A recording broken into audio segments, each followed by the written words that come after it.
Et j'ai déjà introduit hors caméra, donc la prochaine fois, tu filmes dès le début, d'accord? Ça devrait être fait depuis longtemps maintenant. Et s'il faut retirer quelque chose, on le retire. Bon, ben voilà, c'est pas grave. Ça peut rester même ça sur le... c'est pas grave. Donc, nous commençons notre réunion de Shabbat et j'ai déjà, hors caméra, introduit ce merveilleux sujet qui s'appelle inspiration-expiration. Ça y est, il va nous parler de quoi? Il va nous faire un cours de yoga? Non, pas du tout. Je vais vous parler d'une merveille, des merveilles dans l'écriture, et que Dieu veut incarner dans nos vies. D'accord?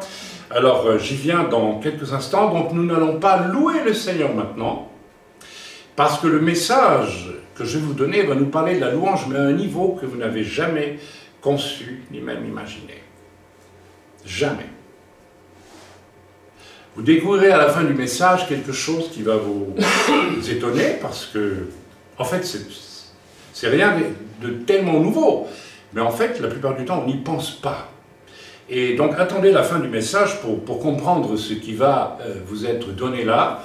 Donc, c'est un message, voilà, je n'ai pas le titre ici, je le donnerai quand on mettra sur le site. Bien, avant de commencer, donc nous ne ferons pas de louange pour commencer, nous la ferons à la fin.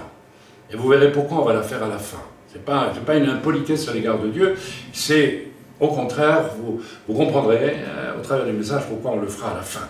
Je voulais juste donner un petit témoignage avant de commencer ce culte.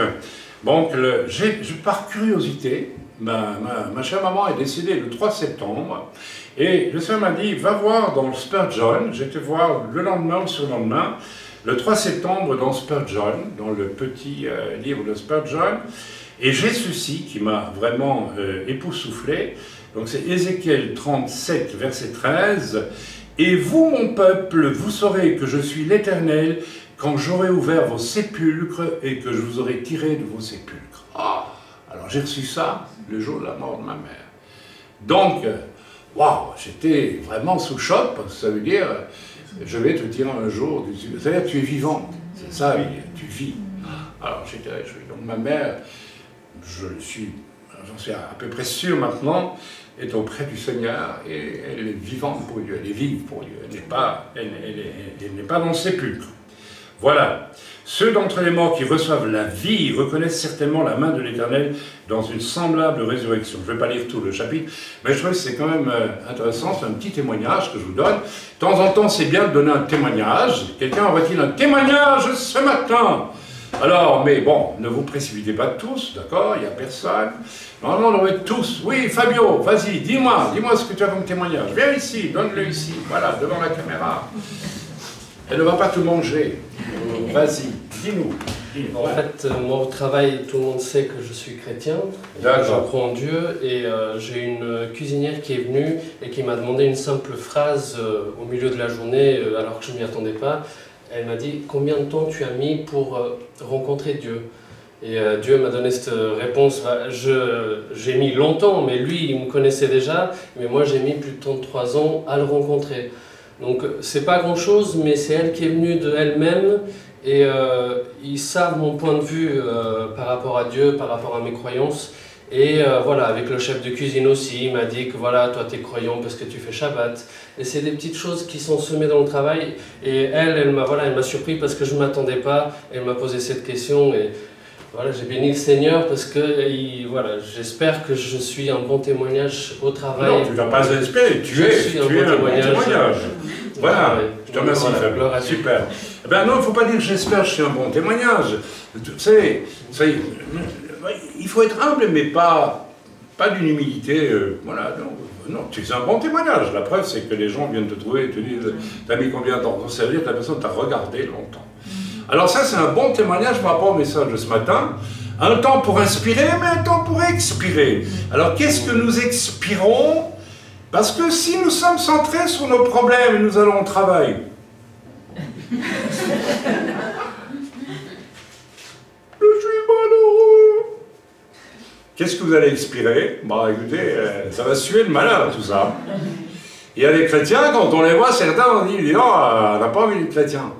Moi je me rappelle avec mon épouse, on avait une amie juive, qui connaissait Jésus, et quand on l'a croisé, ma femme me disait qu'elle l'a croisé tous les matins quand elle allait à l'Académie des Beaux-Arts à Liège, et puis elle ne la connaissait pas, mais elle descendait la rue, rien qu'à la regarder, elle disait « Ah, cette fille-là, j'aimerais la connaître, j'aimerais bien être comme elle. » Il y a quelque chose qui se dégageait. Elle ne disait pas un mot, elle avait un sourire, elle était rayonnante, c'est tout. Elle expirait, n'est-ce pas? En fait, elle louait le Seigneur en marchant, tout simplement, parce que la louange, ça peut même être silencieux, mais ça sort du cœur. Amen. Alléluia. En ce moment, moi, j'expire beaucoup. Non, je ne suis pas en train de mourir. J'expire beaucoup la louange. Je bénis le Seigneur, c'est qu'en expirant vraiment, j'expirerai encore la louange du cœur, on ne doit même pas dire dû au Seigneur. C'est évident. Voilà. Donc, bien, nous allons passer à l'offrande, s'il vous plaît, parce que nous avons des factures tous. Vous avez déjà mis vos tous? Oui. Ok. Vous avez bien prié pour ça, donc moi je vais mettre la mienne alors, hein, parce que bon, voilà, je vous trouve le dos, voilà, c'est par délicatesse, personne ne me regarde, et je vais aussi ce que je dois mettre, voilà, ok, voilà. Eh bien, merci pour l'offrande. On va reprendre le système quand même de faire l'offrande tous ensemble, hein, de pas, ok, vous êtes d'accord? C'est mieux quand même, comme ça on peut prier. Père éternel, nous te remettons ces offrandes, nous prions qu'elles puissent suffire vraiment. Et nous espérons, Seigneur, que tu mets la foi dans celui qui rédige les documents concernant les frais de l'œuvre, et que cette foi se répercute dans la légèreté avec laquelle tout ça est apuré, semaine après semaine, dans le nom de Yeshua. Amen. Merci. N'oubliez jamais une chose, s'il vous plaît, c'est très fort, je l'ai vu très souvent, je le vois sans arrêt, c'est la manière dont on gère, on dirige l'offrande va impacter fatalement. Si vous n'expirez pas la foi et la générosité, ne demandez pas aux autres d'être généreux et d'avoir la foi. Donc, c'est à vous à réfléchir. Vous savez, on voit très bien quand telle personne dirige l'offrande, ce qui se passe, quand telle autre dirige l'offrande, ce qui se passe. Donc c'est à chacun à se rendre compte, donc il n'y a pas tant de monde de ça ici qui dirige l'offrande, mais de savoir qu'est-ce qu'il y met. Si on fait ça, bouffe comme ça, écoutez, même l'offrande c'est un service au Seigneur, c'est quelque chose de sérieux, c'est pas un truc qu'on fait comme ça parce qu'il faut bien, c'est matériel, oui, mais attendez, non, c'est pas matériel, c'est quelque chose qui doit glorifier Dieu ou qui ne le glorifie pas, amen. Donc, j'exhorte mon frère à prendre ça. Lui, il a une grande étape à franchir dans la vie, c'est-à-dire faire les choses vraiment de tout son cœur dans ce qu'il fait. Autrement, on voit très bien, rappelez-vous le coup des factures en retard il y a 3-4 mois, et puis en une fois, paf, tout était liquidé en une fois, n'est-ce pas? Et puis, on a vu toute une période. Je parle de ça parce qu'il faut en parler. On a vu toute une période où ça s'accumulait tellement, quand on se demandait vraiment. Et puis finalement, on voyait très bien chez les gens qui présidaient à l'offrande, c'est pour ça qu'on va le refaire d'une façon normale, le faisait d'une façon religieuse, d'une façon pas avec cœur. Qu'est-ce que nous expirons quand nous faisons les choses? Qu'est-ce que nous amenons? Qu'est-ce que nous provoquons? C'est valable pour la prédication, c'est valable pour l'offrande, c'est valable pour l'évangélisation. Si tu vas évangéliser, que tu es centré sur toi, tu ne vas rien expirer de bon, tu vas expirer de l'acide sur les gens. Tu ne vas pas leur expirer, tu ne vas pas exprimer de la bonté, de la joie, tu ne vas pas être porteur du royaume de Dieu vers les gens. Comme notre frère vient de nous le témoigner, en toute simplicité, il prie intérieurement, il règle sa vie, il a un bon témoignage, silencieusement même, il loue le Seigneur quelque part par son attitude de cœur. Et du coup, les gens le voient, et les gens viennent le trouver, vous voyez. Donc ça tient à ce que nous avons à l'intérieur. Et pour l'offrande, c'est la même chose. Si à l'intérieur de toi, il y a de l'incrédulité, ou il y a du « ouais, c'est rien du tout, c'est pas important », mais tu maudis l'offrande, tu la maudis. Ah oui, vous maudissez. Et je vous assure, un des problèmes que vous avez eu ici, c'est que vous avez maudissé vos enfants parce que vous le faites comme ça. Non, on doit tout faire comme pour le Seigneur. j'espère que ça vous interpelle. Et puis si vous voyez que les problèmes reviennent, posez-vous des questions. C'est à vous de vous placer devant Dieu et de dire, mais comment est-ce que je le fais? Est-ce que je le fais comme une chose sérieuse, importante?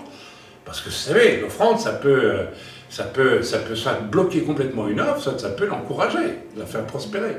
Je parle de l'œuvre, d'accord? Alors, c'est très important.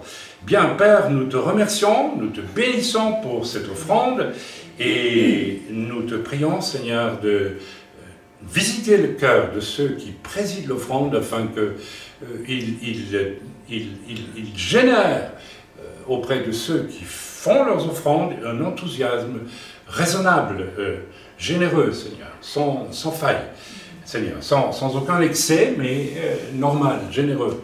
La générosité n'est pas un excès, c'est une qualité. Amen.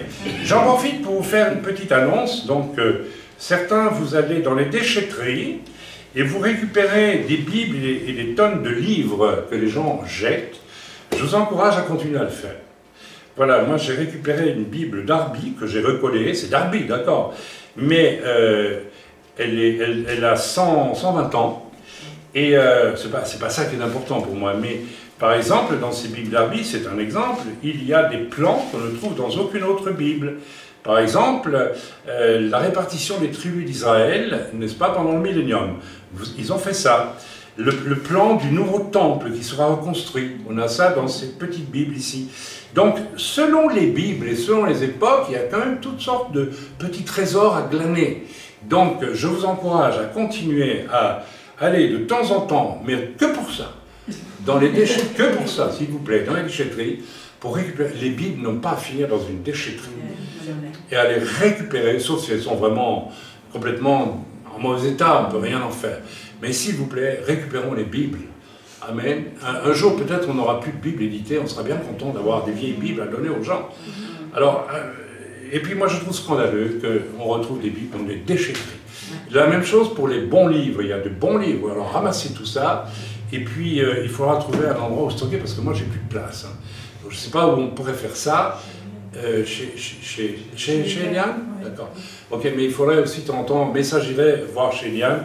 Donc moi je vous encourage, parce que vous savez, on peut avoir, bon moi j'ai une MacArthur, j'ai la MacArthur, j'aime bien la Bible à la colombe aussi, et puis Darby, ma foi c'est Darby, hein, mais c'est bien d'avoir peut-être 3 ou 4 versions de Bible, hein, pour aller voir de temps en temps, donc pas tout le temps, hein, mais et puis je vous encourage aussi à continuer à étudier, si vous le pouvez en tout cas, concernant les racines juives de votre foi. Donc c'est jamais mauvais que d'étudier certains auteurs. Pour le moment, je suis en train de lire une introduction au Talmud par le rabbin Steinsaltz. C'est excellent. Alors, je ne peux pas rentrer dans le détail de tout ça, mais c'est absolument excellent et j'y ai trouvé, c'est quand même assez étonnant, des recoupements avec certains de mes livres. Donc des principes qui sont comme ça, comment je dire, développés dans le judaïsme rabbinique et qui sont bons. Ou alors ce que j'ai écrit est mauvais aussi. Mais il y a des bonnes choses à trouver là aussi. Donc il faut aller piocher, il faut s'intéresser, il faut acheter, il faut pas rester stationnaire avec votre Bible dont vous lisez peut-être bien juste ce qu'il faut, quoi. Il faut creuser un peu, il faut chercher. Voilà, je vous encourage donc à le faire. Et puis, eh bien, nous allons quand même louer un tout petit peu le Seigneur. Je sens que ça va manquer autrement. Et pour ça, on va le faire de tout notre cœur. Et comme on fait d'habitude, alors, pourquoi est-ce on n'a pas une personne qui dirige la louange généralement? Si, ça peut arriver tout le temps, notre chère sœur, elle le fait par moment. Mais parce que, eh bien, ça va rejoindre le message aujourd'hui, ce que le Seigneur veut savoir, c'est ce que vous avez dans le cœur. Alors si vous n'êtes pas capable de louer parce que personne, il n'y a pas quelqu'un qui commence un chant et vous suivez, hein, alors ça c'est facile. Ça vient pas du cœur, ça vient, c'est même hypocrite, c'est même un mensonge. Si tu attends que quelqu'un démarre une louange pour toi suivre, ça veut dire que tu n'as pas envie de le faire. Tu n'as pas envie même ce chant-là. Donc tu mens. C'est un mensonge, c'est déjà un mensonge. Ah oui, je suis en train de lire un chapitre excellent dans un livre d'un homme de Dieu bien connu. Il parle du mensonge. Le mensonge, c'est oh là là, c'est pas seulement dire voilà, je ne connais pas Chantal, ça c'est un mensonge bien sûr, mais il y a toutes sortes de façons de mentir, n'est-ce pas? Alors on peut louer le Seigneur en mentant, c'est-à-dire qu'en fait on n'a pas envie de louer, c'est tout, voilà. Alors après on est bien obligé de le faire, parce qu'on dit on va faire comme les autres. Alors voilà, donc on se lève, s'il vous plaît, et maintenant que celui qui a du cœur, qui a envie d'expirer, expire. Jour de joie, jour de victoire, il est en sa main d'en haut, me retire des grandes eaux, il me saisit et me délivre, l'Éternel est mon appui, devant tous mes ennemis, Dieu se lève avec éclat, et il marche devant moi. Jour de joie, jour de victoire, il est en sa main d'en haut, me retire des grandes eaux, il me saisit et me délivre, l'Éternel est mon appui, devant tous mes ennemis, Dieu se lève avec éclat, et il marche devant moi. Alléluia, Alléluia, Betzilzelei Shama. Alléluia, Alléluia, Betzilzelei Troa. Kol Shama.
Shomer, Shomer, Israël.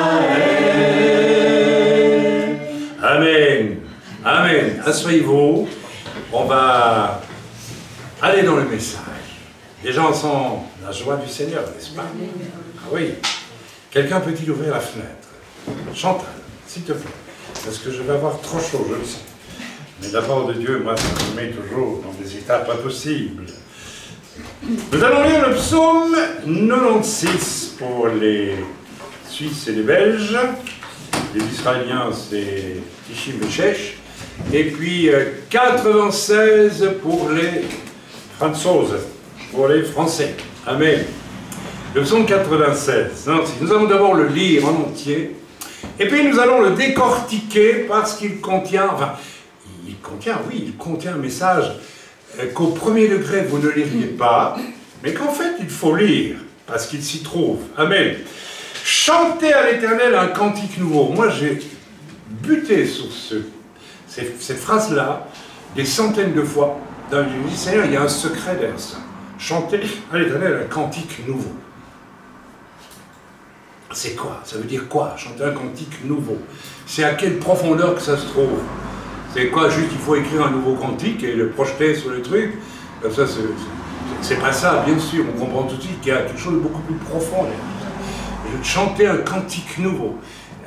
Alors un cantique nouveau, quand c'est un cantique nouveau, c'est pas un nouveau cantique, c'est un cantique nouveau. Et si on va dans les profondeurs, c'est un chant éternel. C'est ça qu'il faut le dire, un chant éternel. Un chant qui a une qualité de quelque chose qui vient de Dieu, d'éternel, n'est-ce pas? Après tout, vous avez assez chanté vos cantiques, chantez le mien maintenant. C'est ça que ça veut dire. Chanter mon cantique. Alors là, évidemment, nous, on sait ce que c'est. Quelquefois, on se met à louer dans l'esprit, n'est-ce pas, en langue, et là, on chante. Comme le dit Paul, celui qui prie en langue dit les mystères de Dieu. Et nous louons en langue et nous chantons, nous rentrons dans le domaine du cantique nouveau. Oui, absolument. Amen. Amen. Chantez à l'Éternel, vous tous habitants de la terre. Vous voyez, la preuve, c'est qu'il est dit chantez à l'Éternel. Mais chanter à l'Éternel, c'est quoi? C'est chanter les cantiques, c'est encore autre chose. Chanter à l'Éternel. Vous tous habitants de la terre. En plus, c'est pour tous les habitants de la terre. Chantez à l'Éternel, bénissez son nom, annoncez de jour en jour son salut. Racontez parmi les nations sa gloire, parmi tous les peuples ses merveilles, car l'Éternel est grand et très digne de louange. Il est redoutable par-dessus tous les cieux, car tous les dieux des peuples sont des idoles. Et l'Éternel a fait les cieux. La splendeur et la magnificence sont devant sa face. La gloire et la majesté sont dans son sanctuaire. Famille des peuples, rendez à l'Éternel, rendez à l'Éternel. Rendez à l'Éternel. La louange, c'est rendre quelque chose à Dieu. J'inspire, je reçois de Dieu, je rends à Dieu. Ma femme me fait beaucoup de bien, je lui rends du bien aussi. Je ne peux pas me contenter de recevoir le bien. Parfois, je me sens même un peu coupable quand elle me fait du bien. Je dis, oui, mais il faut que je m'y aide. Je dois rattraper mon retard. Ah si. Avec Dieu, c'est la même chose. Nous sommes en retard très souvent. Nous avons une dette énorme. Nous sommes très égoïstes. Hein. Dieu, donne-moi, occupe-toi de moi, j'ai des problèmes, j'ai des soucis, ça ne va pas dans ma vie. Là. Et il y en a qui traînent 20 ans comme ça. Ou toute leur vie. Alors aujourd'hui, vous allez avoir une profonde délivrance. Vous allez avoir une profonde délivrance. Si vous êtes dans cet état-là, vous allez avoir une profonde délivrance parce que vous allez comprendre que vous perdez votre temps. Vous savez, un moteur, c'est à 2 temps, un moteur de voiture. Moi, je n'y connais rien en termes de moteur. Hein. Je ne sais pas, ça veut dire 2 temps dans une... Bon, je ne veux pas savoir. Mais si vous roulez avec une voiture seulement à 1 temps, le moteur, il claque, non? Il peut pas bouger, ça. Voilà, il peut pas bouger. Bah oui, le piston ne monte pas, c'est ça. Bah, et où il monte, enfin, il fait un temps c'est monter, l'autre temps c'est descendre. Donc, un temps c'est le piston qui monte, un temps c'est le piston qui descend. Mais si vous restez tout le temps en montée, le moteur il va pas bouger. Et beaucoup de chrétiens ils bougent plus, ils sont paralysés, ils sont momifiés, ils sont enveloppés de négativité parce qu'ils vivent qu'un temps, ils vivent pas le deuxième temps qui est de rendre à Dieu ce qui revient à Dieu. Amen. Amen. C'est très important. Alors, famille des peuples, rendez à l'Éternel. Rendez à l'Éternel gloire. Qu'est-ce qu'on rend à l'Éternel? Gloire et honneur. Alors, on va voir comment on rend gloire et honneur à l'Éternel aussi. Est-ce que je peux donner de la gloire à Dieu, moi? Quelle gloire je peux donner à Dieu? Aucune. Et quel honneur je peux donner à Dieu? Moi, le pauvre pécheur sur le grave, avec mes moyens humains, je ne peux pas. Mais il y a un moyen de rendre. Eh bien, c'est quand tout simplement... N'est-ce pas? Pendant la journée, tu te mets à louer le Seigneur alors que rien n'est prévu, c'est pas organisé, c'est pas programmé. Mais du fond de ton cœur, voilà. Tiens, et bien là, tu rends gloire et honneur à Dieu. Parce que tu le fais d'un cœur simple et vrai. Amen. Que Dieu soit. Famille des peuples, rendez à l'Éternel, rendez à l'Éternel gloire et honneur. Rendez à l'Éternel gloire pour son nom, le nom de Dieu. Rendez-vous compte. Apportez des offrandes et entrez dans ses parvis. Prosternez-vous devant l'Éternel avec des ornements sacrés. Tremblez devant lui, vous tous habitants de la terre. Dites parmi les nations, l'Éternel règne. Aussi, le monde est ferme. Voilà, si tu sais rendre à Dieu ce qui lui revient, ton monde va être ferme. Inébranlable. Beaucoup de chrétiens ne sont pas fermes, ne sont pas bien établis. Ils doutent, ils ne se parlent pas, ils sont tourmentés, ceci et cela. c'est pas tellement vos problèmes qui vous rendent instable ou bien à problème. C'est simplement que vous êtes terriblement centré sur vous. Et vous ne voyez même pas ni Dieu ni les autres, très souvent. Et pourtant, la loi parfaitement accomplie lui dit, tu aimeras le Seigneur ton Dieu de tout ton cœur, tu rendras à Dieu ce qui lui revient. C'est ça que ça veut dire. Oui, oui, oui. Et ton prochain, comme toi-même, tu donneras à ton prochain autant ou moins que ce que tu t'accordes à toi. Et très souvent, ce n'est pas le cas. Et nous ne nous rendons même pas compte. On est centré sur nous-mêmes. On est prisonnier de nous-mêmes. On est terriblement égoïste, en fait. On veut juste voir notre vie devenir... Vous savez, j'ai rencontré des tonnes de chrétiens comme ça. Je rencontre beaucoup de chrétiens, n'est-ce pas, qui sont de bonne volonté, etc., etc. Ils n'ont qu'un problème, ils sont centrés sur eux. Ils ne rendent pas à Dieu, ni aux autres, ce qui est dû aux autres. Ils sont préoccupés par leur propre progression spirituelle. Il y a même des gens qui veulent progresser spirituellement et qui ne passent leur temps qu'à ça. Vous voyez ce que je veux dire? Une espèce de prison. Et ils croient qu'ils sont... Et ils ont reçu de Dieu du discernement. Ils ont de l'expérience, etc. Mais on sent chez eux qu'il y a quelque chose qui ne va pas. Ils ne rendent pas à Dieu ce qui revient à Dieu, et ne rendent pas aux autres ce qui revient aux autres. Ces gens-là peuvent avoir des difficultés à se marier, par exemple. Oui, absolument. Et il vaudrait mieux qu'ils ne se marient pas. D'ailleurs, dans un mariage, j'invite tous les jeunes qui veulent se marier à bien observer comment l'autre que vous allez épouser se comporte.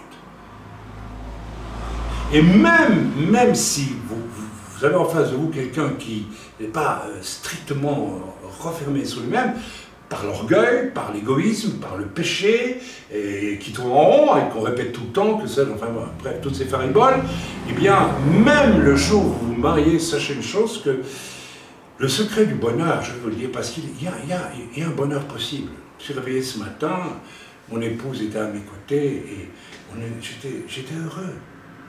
Et nous étions heureux, c'est tout, parce que nous avons appris à nous rendre mutuellement ce qui nous revient. Et c'est même pas quelque chose qu'on fait parce qu'il faut le faire, non. Mais on a envie de le faire. On aime le faire. Est-ce que j'aime louer Dieu?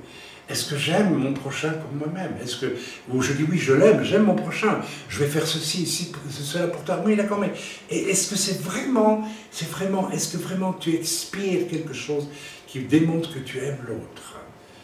Et là, il n'y a même pas besoin de paroles, il n'y a pas besoin d'actes, il y a une présence. Ma présence est-elle ce que Dieu veut qu'elle soit? Est-ce que par même mon silence, je rends aux autres ce qui leur revient? Quand je les regarde, est-ce qu'à travers moi, ils sont aimés? Ou bien pas aimés? C'est terrible comme réflexion, basse réflexion. Ainsi, le monde est ferme. Si tu veux une vie de famille, si tu veux une vie en général, professionnelle, ferme, si tu as des problèmes à ton travail, ne cherche pas ailleurs, c'est en toi le problème. C'est même pas, même si ton entreprise va mal, et je sais que ça va mal pour le moment, eh bien, c'est d'abord en toi que réside le problème, parce que tout peut aller très mal si tu es quelqu'un qui n'est pas exclusivement centré sur lui. Et même sur son travail, moi j'ai travaillé 7 ans après ma conversion, tout en exerçant le ministère, mais j'ai jamais été centré sur mon travail par rapport à moi, pour ma sécurité. Ah non, pas une seconde, jamais. Pour moi, le travail, c'était l'occasion de témoigner, c'est tout. Il y a un gouffre entre les deux. Il y a des personnes, j'ai mon travail, c'est important, je dois le garder. Déjà ça, je dois le garder. Qu'est-ce que tu peux garder, toi? Il y a une crise économique, c'est fini, tu n'as plus de travail. Et alors, tu gardes rien. C'est Dieu qui garde, c'est pas toi. Tu peux avoir une crise demain si ta motivation est saine et quelque chose qui... Si je reçois du travail, c'est juste pour subvenir à mes besoins, mais qu'est-ce que j'expire? J'inspire. Je demande à Dieu du travail. Dieu me donne du travail. J'inspire. Ok. Et qu'est-ce que je rends à Dieu? Si je me fixe mon boulot en me disant c'est mon travail, maintenant c'est bien, c'est à moi, c'est à moi, d'accord. Et que j'oublie que j'ai quelque chose à rendre à Dieu, au sein même de mon travail, ben je vais le perdre un jour. Ou je vais Je vais devenir quelqu'un qui tourne en rond. Attention, parce qu'on peut avoir... Il faut aller au fond du problème avec ça. Il faut vraiment aller au fond des choses avec ça. C'est très important. Si tu veux quelque chose de ferme dans ta vie, eh bien, voilà, la clé, je vais vous la donner ce matin, avec le message que je vais donner. Voilà. L'Éternel juge les peuples avec droiture, que les cieux se réjouissent et que la terre soit dans l'allégresse, que la mer retentisse avec tout ce qu'elle contient. Et ce n'est pas seulement une image poétique qui est donnée ici. J'aimerais que vous compreniez que lorsque Dieu affirme des choses, Dieu parle. La mer parle. Les arbres parlent, oui, oui, vous ne savez pas. Attention, je ne suis pas un adorateur des arbres. Mais vous savez que votre oreille humaine peut capter certains sons, mais pas tous les sons. Il y a des sons que les chiens captent et que vous ne captez pas. Et j'ai compris en préparant mon message pourquoi j'aimais tellement aller en forêt. Et encore aujourd'hui, j'aime être seul dans une forêt. Je dis bien complètement seul dans une forêt. Parce que le silence majestueux des arbres, c'est quelque chose, n'est-ce pas? Et j'ai compris une chose, c'est qu'en fait, je perçois spirituellement le langage, les arbres, la création soupire. Les arbres ne parlent pas. Qu'est-ce que vous en savez? Il y a des sons. Nous savons aujourd'hui que les arbres communiquent par les racines ou par des produits qu'ils envoient, n'est-ce pas? Et même il y a des sons que les arbres envoient pour prévenir les autres. Il y a du danger. C'est prouvé scientifiquement aujourd'hui. Donc les arbres parlent. Et quand l'Écriture dit que la campagne s'égaye avec tout ce qu'elle renferme, que tous les arbres des forêts poussent des cris de joie, ils poussent des cris de joie, mais vous ne les entendez pas parce que ce n'est pas audible à l'oreille humaine. Je ne vous invente rien là. Et j'ai toujours été fasciné au bord de la mer, cette espèce de bruit profond de la mer. Mais la Bible dit, voilà, que la mer retentisse avec tout ce qu'elle contient. Alors, ça veut dire qu'il y a quelque part dans la création entière une espèce de louange qui monte vers Dieu en réalité. Alors évidemment, on est très loin de la petite louange, n'est-ce pas, du dimanche matin dans les églises, qu'il faut bien faire, etc. On est à un niveau de louange. Le Seigneur nous demande de rejoindre dans nos cœurs. En fait, on va se rendre compte que toute la création loue le Seigneur. Les anges, les archanges, tout le monde, tout loue le Seigneur.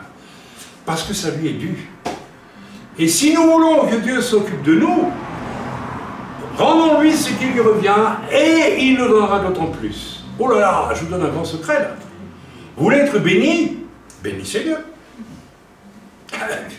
Arrêtez de tourner en rond sur les choses humaines, pensez à Dieu. Comment on pense à Dieu? Mais tout simplement, c'est pour ça que je vous ai prêché si souvent, si vous ne devenez pas comme des enfants, on ne pouvait pas entrer dans le royaume de Dieu, des cieux, de Dieu. Le royaume de Dieu, c'est un bruit immense d'amour et de louange, mes amis, où toute la création loue le Seigneur. On va lire dans l'Apocalypse, hein. On va lire ensemble. Ok, je démarre sur le message, je n'ai pas encore commencé à prêcher. Verset 1, chantez un cantique nouveau. Mes amis, il y a un temps pour tout dans la vie. Il y a un temps pour vivre, n'est-ce pas? Et un temps pour mourir. Le décès de ma maman me l'a rappelé très clairement. Mais attention, c'est un temps pour vivre et un temps pour mourir. La mort n'est pas nécessairement la suite de ce qui se vit. Non, c'est un temps à part. Comme vivre, c'est un temps à part. C'est un temps en soi. Est-ce que je me fais comprendre? Nous avons un temps pour vivre. Et c'est pour ça que l'Écriture nous montre, on va lire tantôt dans les Proverbes, je pense, n'est-ce pas, ou alors c'est ailleurs, je ne sais plus, enfin j'y viendrai, de faire attention à la façon dont nous vivons ce temps pour vivre. Et puis un temps pour mourir. Il faut s'y préparer. C'est un temps à part, en soi, qui ouvre sur l'éternité. Ce n'est pas le même temps que pour vivre. Ce n'est pas la suite nécessairement logique du temps, même si la mort est une malédiction, on le sait. Mais pour nous qui sommes en Christ, c'est un temps en soi, et même pour les païens, c'est un temps en soi. Ils viennent Et, n'est-ce pas, ils ne recommencent pas une nouvelle vie, ils passent en jugement devant Dieu, et leur éternité est définie par le jugement de Dieu, soit l'enfer, soit le ciel, n'est-ce pas? En gros, c'est ça. Je ne vais pas rentrer dans les détails de tout ça, mais voilà, il y a un temps pour vivre, et un temps pour mourir. Amen. Ok, ce sont deux temps en eux-mêmes, et la mort, je viens de le dire, n'est pas la suite logique du fait de vivre. Il reste plus beaucoup de gens, bah oui, je vis et puis je meurs. Quoi. Non, non, non, c'est une malédiction, la mort. Ce n'est pas la suite logique, ce n'est pas prévu par Dieu comme ça. Au départ, il y avait un temps éternel qui était donné à l'homme, absolument. Il y avait un point de départ, la création, et un temps éternel. Une éternité avec Dieu. Ok. Et la malédiction est entrée, la mort, donc la mort n'est pas nécessairement la suite logique de la vie. Vous voyez ce que je veux dire? C'est la conséquence du péché, mais ce n'est pas la suite logique. Ce n'est pas comme ça que Dieu le voulait. Donc la mort est devenue un temps en soi. Très important. Vivre est un temps, et il convient de le vivre bien ce temps. C'est-à-dire dans l'idéal de connaître Dieu. Et par conséquent, savoir qui je suis pour Dieu, et qu'est-ce que j'ai à accomplir pendant ce temps qu'on appelle ma vie. N'est-ce pas? Qui je suis? Et qu'est-ce que je viens faire sur cette terre? Qu'est-ce que j'ai à accomplir pour Dieu? Déjà là, on a quelque chose. Qu'est-ce qui est important pour moi? D'être bien sur la terre ou de savoir pourquoi je suis sur la terre? Il y a des gens qui sont dans une grande souffrance, mais qui attendent que Dieu intervienne et qui mettent ça au placard en attendant que Dieu agisse. C'est la bonne solution. Mais qui consacrent leur vie au service du Seigneur. Quand je suis malade, qu'est-ce que je fais? Je me plains, je me replie sur moi, on ne me voit plus, ou bien je continue à servir le Seigneur. Amen. C'est important. Ok. Voilà, donc j'insiste là-dessus, n'est-ce pas? Qu'est-ce que j'ai à accomplir pendant ce temps appelé vie, n'est-ce pas? En harmonie avec le plan de Dieu et avec Dieu lui-même. Le plan de Dieu est l'auteur du plan pour ma vie. Je vous ai parlé récemment d'une joie que j'ai perçue en priant, même pas en priant, je ne sais pas, oui, je priais. Vous savez, la prière pour moi, c'est un... J'ai compris depuis longtemps que c'est un état constant, c'est pas je me mets à prier. Personnellement, voilà, la prière, c'est à tout moment, n'est-ce pas? Et j'ai entendu Dieu me dire, Chaim, toi et moi, nous sommes intimes. Vous allez dire, oh là là, Chaim, il ne se prend pas pour n'importe qui. Mais non, chers amis, c'est exactement ce que Dieu veut. Il veut une intimité avec nous. Il veut que nous le rejoignions complètement dans une intimité avec lui. Il vous y invite aussi. Beaucoup de chrétiens n'ont aucune intimité avec Dieu. Ils se tiennent à l'écart de Dieu parce qu'ils sont misérablement centrés sur eux-mêmes et ne rendent jamais à Dieu ce qui lui revient, tout simplement. Ok, ce temps appelé vie, voilà, c'est assez appelé vie. Il y a un deuxième temps qui est mourir, et évidemment, comme j'ai vécu le premier temps, je vivrai le deuxième. Le rapport entre les deux est évident. Évidemment, la façon dont j'ai vécu mon premier temps qui s'appelle vie, ça va évidemment engendrer quelque chose pour le deuxième qui s'appelle mort. Mais mort et vie éternelle. Mon âme et mon esprit ne meurent pas, d'accord? D'accord, il y a un temps, ok. La mort est le point de départ d'un autre temps, un temps éternel, dans lequel vous allez être investi, engagé après votre mort. Ma chère maman est morte le 3 septembre, et elle a entendu la parole de Dieu, et elle l'a écoutée dans son cœur. Je suis convaincu qu'elle l'a reçue, et elle est entrée dans un temps éternel, dans l'éternité, dans un deuxième temps, qui par la mort, qui est l'éternité. Amen. C'est pourquoi nous devons faire très attention. Lisons par exemple Ecclésiaste, verset 12, ensemble, sur la façon dont nous vivons notre jeunesse, notre temps. Ecclésiaste, pardon, chapitre 12. Lisons ce chapitre ensemble, parce qu'il vaut la peine d'être lu. Alors j'espère que... Voilà, jeune homme. Alors, ceci s'adresse aux jeunes gens. C'est valable pour les jeunes filles aussi. Alors, rien que ça devrait nous aider beaucoup, parce que, en lisant ceci, on peut se rendre compte à quel point on a été fous dans notre jeunesse. Ben, quelquefois, nous disons chrétiens, nous avons été fous. Nous avons agi de façon folle. Alors, ce n'est pas une raison pour se dire, ça y est, c'est une catastrophe. Non, non. C'est justement l'occasion d'écouter d'autant plus le message que je vais vous donner, que je vous donne en ce moment, qui est de rendre à Dieu ce qui revient à Dieu, et de ne pas être centré sur vous-même. Il y a des personnes qui semblent incapables, parce qu'elles ne veulent pas, au fond, faire autre chose que de considérer leur échec, et leur échec, et leur échec, et elles s'y complaisent quelque part. On dirait qu'elles sont bien là-dedans. Il y a là un mystère d'orgueil très, très malsain. Il faut sortir de là. Mais lisons quand même, Ecclésiaste chapitre 12. Jeune homme ou jeune fille, réjouis-toi dans ta jeunesse. Réjouis-toi dans ta jeunesse. Donc c'est un peu qu'on soit joyeux. Oui. Amen. Mais, de quelle joie est-ce qu'on va se réjouir? Livre ton cœur à la joie pendant les jours de ta jeunesse. Marche dans les voies de ton cœur et selon les regards de tes yeux. Mais sache que pour tout cela, Dieu t'appellera en jugement. Je ne lis pas la suite. Dieu t'appellera en jugement. Donc fais ce que tu veux, mais sache que Dieu t'appellera en jugement. Donc, on tire de là une leçon. Il vaudrait peut-être mieux savoir comment Dieu veut que je marche dans ma jeunesse pour éviter de faire certaines bêtises, hein, et éviter un jour devoir tomber sous le jugement de Dieu. Amen. Mais, donc, voilà, je l'ai dit, il y a un temps pour vivre sa jeunesse, il y a un temps pour vivre sa maturité, et dans la façon dont les choix qu'on a fait dans sa jeunesse vont évidemment avoir une répercussion dans un deuxième temps sur ma vie adulte. Mais ça ne veut pas dire qu'il faut rester éternellement prisonnier du souvenir, des choses parfois infectes, même très graves, que j'ai pu vivre dans ma jeunesse. Amen. Ce que Dieu veut, c'est que je sorte de là, et pour ça, il y a une réponse que je donne aujourd'hui, c'est tournez-vous vers Dieu, louez-le. Pour certaines personnes, ça. Et c'est vrai que parfois, quand on est habitué, n'est-ce pas, à tourner en rond avec notre péché, on peut se dire comment je vais louer Dieu, n'est-ce pas? Comment je vais louer Dieu? Eh bien, peut-être, parce que Dieu nous pardonne tout. Mais il faut peut-être saisir ce matin cette clé de je vais louer Dieu. Je suis sauvé, je suis sauvé en Jésus. Même si dans ma vie, il y a encore des choses qui ne vont pas, etc. Mais je suis sauvé en Jésus. Donc, je vais louer le Seigneur. Je vais lui rendre, peut-être pour la première fois, ce que je ne lui ai jamais donné. Je vais lui rendre. Amen.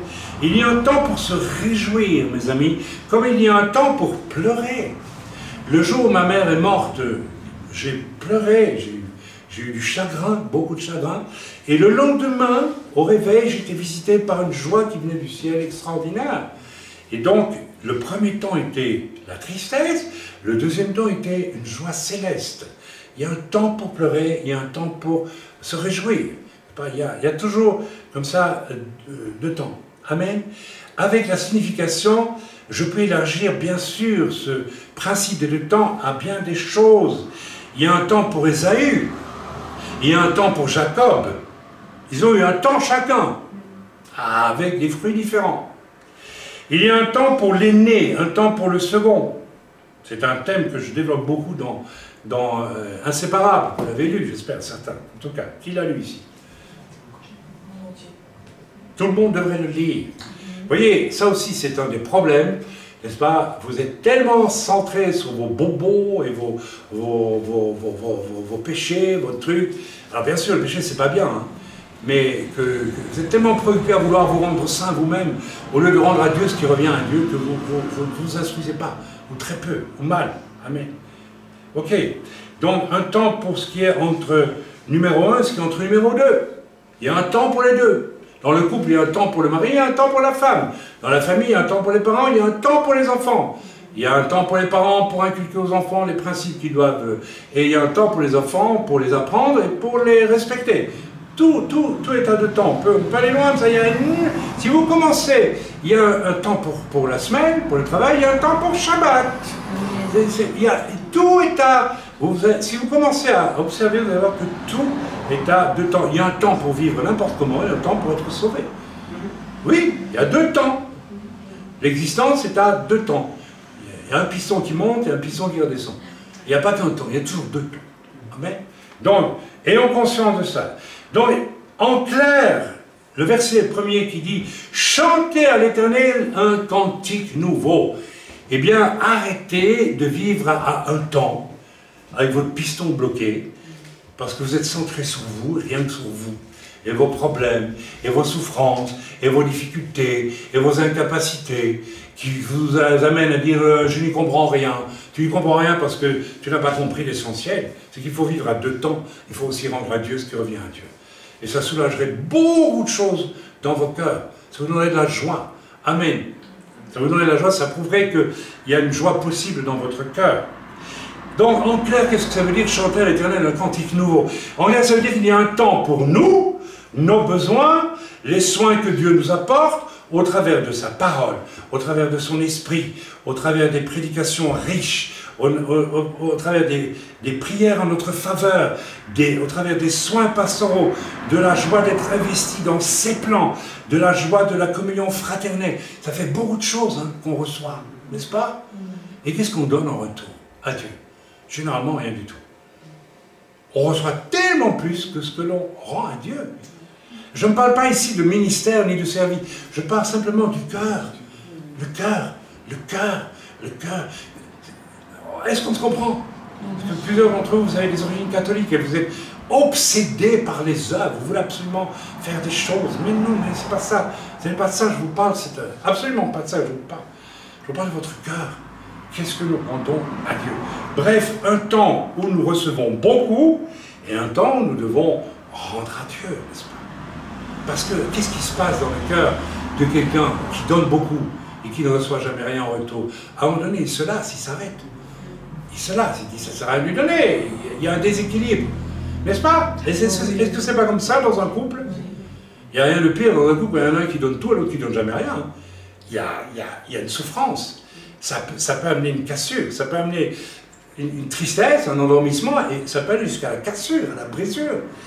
Est-ce que notre relation avec Dieu n'est pas brisée parce que nous ne rendons pas à Dieu ce qui lui revient, tout simplement, du cœur? Il y a aussi, pour équilibrer en quelque sorte, un temps pour qui? Eh bien, un temps pour Dieu, mes amis. En faisant quoi? En le louant par le chant, pas seulement à l'occasion d'une réunion, je l'ai dit, mais dans notre intimité au quotidien. C'est là que Dieu veut nous connaître. C'est là que Dieu veut une intimité avec moi. Dans ma cuisine, dans mon salon, au travail, n'importe où. Comme le frère a donné témoignage, il a l'intimité avec Dieu à son travail. Ça se voit, les gens viennent le trouver. Amen. Voilà. Je ne sais même pas s'il chante à son travail, je ne sais rien du tout. Je ne sais pas ce qu'il fait. J'ai même l'impression qu'il ne chante pas, et peut-être il prie intérieurement, mais il est même très silencieux, j'ai l'impression. Mais il loue le Seigneur à l'intérieur. N'est-ce pas? Il le fait à l'intérieur. C'est tout ce que Dieu veut. C'est tout ce que Dieu veut entendre. Est-ce que Dieu entend notre louange? Où Dieu nous voit comme des êtres sinistres, absolument sinistres, centrés sur eux-mêmes, boudeurs, tordus, à l'intérieur, avec des problèmes qui durent parfois depuis des années et des années. Mais Dieu veut ton cœur. Dieu veut ton cœur et il y a droit à ton cœur. Et tu ne lui donnes pas, mais tu vas rester dans la mouise. Amen. Nous le faisons trop peu, mes amis. Ma joie depuis un certain temps, lorsque je suis seul, et un peu au bout de toutes mes activités, il me vient un chant à l'esprit, et qu'est-ce que je fais? Eh bien, je chante. À n'importe quel moment de la journée, je chante. Je loue le Seigneur, voilà. Je ne dis pas je loue le Seigneur, mais je loue le Seigneur. Je ne dis pas je vais louer le Seigneur. Allez, je loue le Seigneur. Qu'est-ce que je vais chanter? Non, ça vient tout seul, ça sort du cœur. Voilà, je loue le Seigneur. Eh ben, c'est tout ce que Dieu veut. Ça, c'est le début. Il faudrait que ça devienne toujours plus solide, plus profond. Amen. Voilà. Ok. Il y a donc un temps pour nos occupations spirituelles aussi, mais aussi nos occupations pratiques. Et il y a un temps pour chanter, louer Dieu. Il y a un temps pour travailler, il y a un temps pour louer Dieu. Alors ces temps-là peuvent être combinés. Moi, j'ai travaillé 7 ans après ma conversion, je crois que je louais Dieu 24 heures sur 24. Ah bon, on travaille. Et là, tout le monde le voyait, j'avais toujours le sourire, je disais, mais qu'est-ce qu'il a celui-là? Mais qu'est-ce qu'il a celui-là? Mais qu'est-ce qu'il a? Ben, je suis heureux, figurez-vous, et hop là, je louais mon Dieu, c'était... Et puis je parlais avec lui, et puis je m'occupe de tout, voilà, fais ceci, fais cela, le boulot, ça a marché du tonnerre, mais vraiment du tonnerre, je n'exagère pas, parce qu'il y avait cette relation avec Dieu, cette louange à Dieu du cœur, amen. C'est tellement important. Ça, c'est la clé, si vous voulez voir Dieu agir dans votre vie. Vous évangélisez, vous n'avez aucun résultat. Vous savez, c'est parce que votre cœur n'est pas dans la louange pour Dieu. Il n'y a pas de louange pour Dieu, c'est tout. Qu'est-ce que vous espérez? Vous savez, moi j'ai des plantes, j'ai des fleurs, et elles sont belles, les fleurs, vous avez vu? Vous savez pourquoi elles sont belles, mes fleurs? Parce que je les aime. Je ne leur parle pas, je ne parle pas de mes fleurs, moi. Mais la façon dont je prends soin de mes fleurs, je les aime. Vous savez que les plantes le sentent. Vous voyez, les personnes, elles ont des plantes, des fleurs. Vous entrez parfois dans certains halls d'administration, il y a là un truc qui, tout sec, là, on dit que c'est... Parce qu'il n'y a personne qui... La plante, elle le ressent. Elle n'a pas une âme d'homme, mais elle sent. Alors si les plantes sentent, si on les aime ou pas, comment voulez-vous qu'un humain à qui vous témoignez va sentir si vous allez dire il faut te réconcilier avec Dieu, et lui il vous regarde et dit mais toi tu ne connais même pas Dieu, tu ne l'aimes pas. Tu me parles de quoi là? Tu me parles d'une religion, tu ne me parles pas de Dieu. C'est ce qu'il va croire, il va comprendre. Mais le jour où il va voir, n'est-ce pas, que vous aimez Dieu, rappelez-vous à la prison de Lantin, à Liège, rappelez-vous, 3 fois j'ai dit je vous aime, n'est-ce pas, et Dieu m'a dit 2 fois ton amour à toi, 0 mon cher ami, tu peux rien. Redis-le une 3e fois, et maintenant c'est moi. Alors là, il y a eu 24 convertis sur les 100 prisonniers et grands criminels qui étaient là. Parce que là, c'est autre chose. Un temps pour nos occupations spirituelles et pratiques, et un temps pour chanter, louer Dieu. Tout ça est à 2 temps, mes amis. Voilà, un temps pour vivre, un temps pour mourir, j'ai dit. Ces 2 temps sont aussi essentiels l'un que l'autre. Ça signifie qu'ils ont, ces 2 temps, un impact solennel. Premier temps, j'agis et je conduis, excusez-moi, et conduis, même malgré moi, par l'esprit, j'accomplis toutes mes tâches spirituelles ou pratiques en harmonie avec Dieu. 2e temps, autre temps, je chante la louange à Dieu. Ok, donc je fais la volonté de Dieu, c'est déjà très bien, y compris dans dans l'endroit où je travaille, parce que je peux travailler de 2 façons à mon travail. Je peux travailler comme les gens du monde et faire bien mon travail. Je peux être enseignant, par exemple, et être un bon enseignant comme les gens du monde. On m'a appris comment être un bon enseignant, je suis un bon enseignant. Mais est-ce que c'est nécessairement comme ça que Dieu veut que je travaille? Il y a un génie de Dieu que normalement vous devez recevoir et qui va vous travailler seconde après seconde là où vous travaillez quand vous travaillez. Vous pouvez le faire de manière professionnelle et bonne apparemment aux yeux du monde, et qu'il n'y a absolument rien de Dieu dans ce que vous faites. Mais ça, c'est déjà une chose. Mais déjà, si vous arrivez à travailler, n'est-ce pas, et travailler en faisant les choses selon ce que Dieu veut, il faut déjà avoir un cœur pour Dieu, en réalité. Au fond, le problème, il est dans notre cœur. Hein. Qu'est-ce qu'il y a dans mon cœur? Qu'est-ce qu'il y a dans mon cœur? Et si jusqu'aujourd'hui, tu te rends compte qu'il n'y a rien, eh bien, commence à louer le Seigneur. Commence à laisser ton cœur exprimer vraiment ce qu'il a. Il y a des gens qui me disent, moi, j'y arrive pas, j'ai un cœur dur. Ben, qu'est-ce que je te dis? Si tu as un cœur dur, tu le sais déjà, ben, commence à exprimer, même avec des mots difficiles, ta louange à Dieu. Jésus, je t'aime. Dis, ben, c'est pas trop si j'y crois ou pas. Vous vous rendez compte? Repentez-vous à ce moment-là. Et puis exercez-vous à louer le Seigneur. Premier temps, j'agis, je conduis, etc. Les 2 sont essentiels pour une respiration d'existence valable. Il y a donc un temps, j'ai comparé ça à la respiration-expiration, il y a un temps pour inspirer les merveilles de Dieu dans ma vie, ok? Et il y en a des merveilles de Dieu, hein?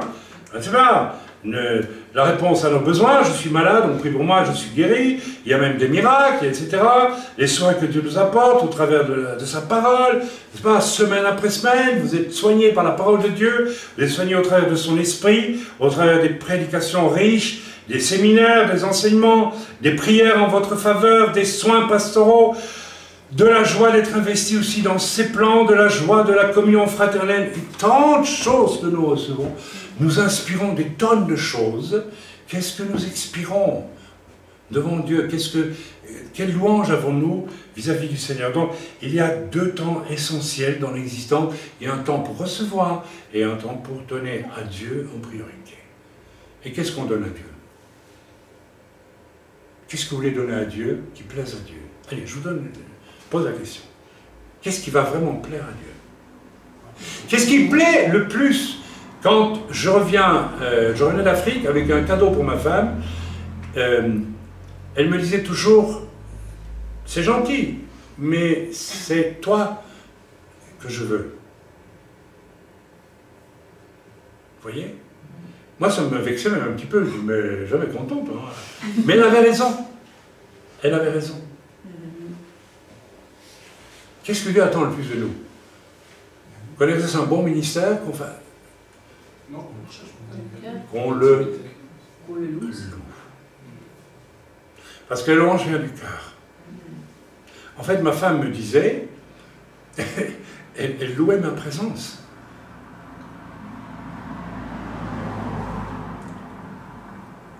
Aujourd'hui, je loue sa présence aussi. Dans les relations humaines, c'est la même chose. Est-ce que je loue la présence de celui qui est en face de moi? Franchement, soyons honnêtes. Quand je regarde mon voisin, ou quand vous me regardez, est-ce que je loue pour sa présence? Ou bien, bon, bah, il est là, c'est tout. Ou peut-être même que je ne loue pas du tout pour la présence de lui. Peut-être que je ne l'aime pas, en fait. Alors, vous allez tous dire, si, moi j'aime tout le monde, mais ça, c'est des mots. Mais est-ce que tu peux être en face de quelqu'un et le louer pour sa présence? Et remercier Dieu pour sa présence. N'est-ce pas? C'est tellement important. C'est tellement important. Hein? Alors là, je vous pose une question. Vous me regardez, là. Est-ce que vous louez Dieu pour ma présence? Vous dites, oh, c'est encore failli. Ou bien peut-être que vous m'aimez un peu. Je ne vous demande pas d'amour, hein, ça va, j'ai ce qu'il faut. Dieu m'aime, ma femme m'aime. Puis je connais les frères et les sœurs qui m'aiment aussi. Amen. C'est tellement important. Amen. Voilà. Dieu crée l'homme en premier, n'est-ce pas?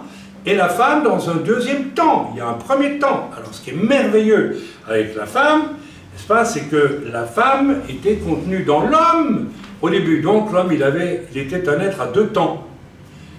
C'est quand même intéressant. C'est intéressant. Et puis Dieu crée la femme. Amen. Et il prend la femme de l'homme. C'est très intéressant. Ça prouve qu'ils sont indissociables. Et Paul dira, la femme n'est pas sans l'homme et l'homme n'est pas sans la femme. L'homme sauvé n'est pas sans Dieu. Et je dirais que Dieu n'est pas sans l'homme sauvé. Vous savez ça? Dieu l'a décidé ainsi. Pourquoi Dieu a-t-il créé l'homme? Pourquoi? Pour avoir un partenaire. Mais bien sûr. Donc Dieu lui-même décide, il me faut un partenaire. Je l'ai voulu ainsi. Donc nous ne pouvons pas exister sans Dieu. Ah mais je suis chrétien, frère. Je crois en Dieu. Oui, ben tu n'existes. Oui, quelle est la place de Dieu dans ta vie? Quelle est vraiment la vraie place de Dieu dans ta vie?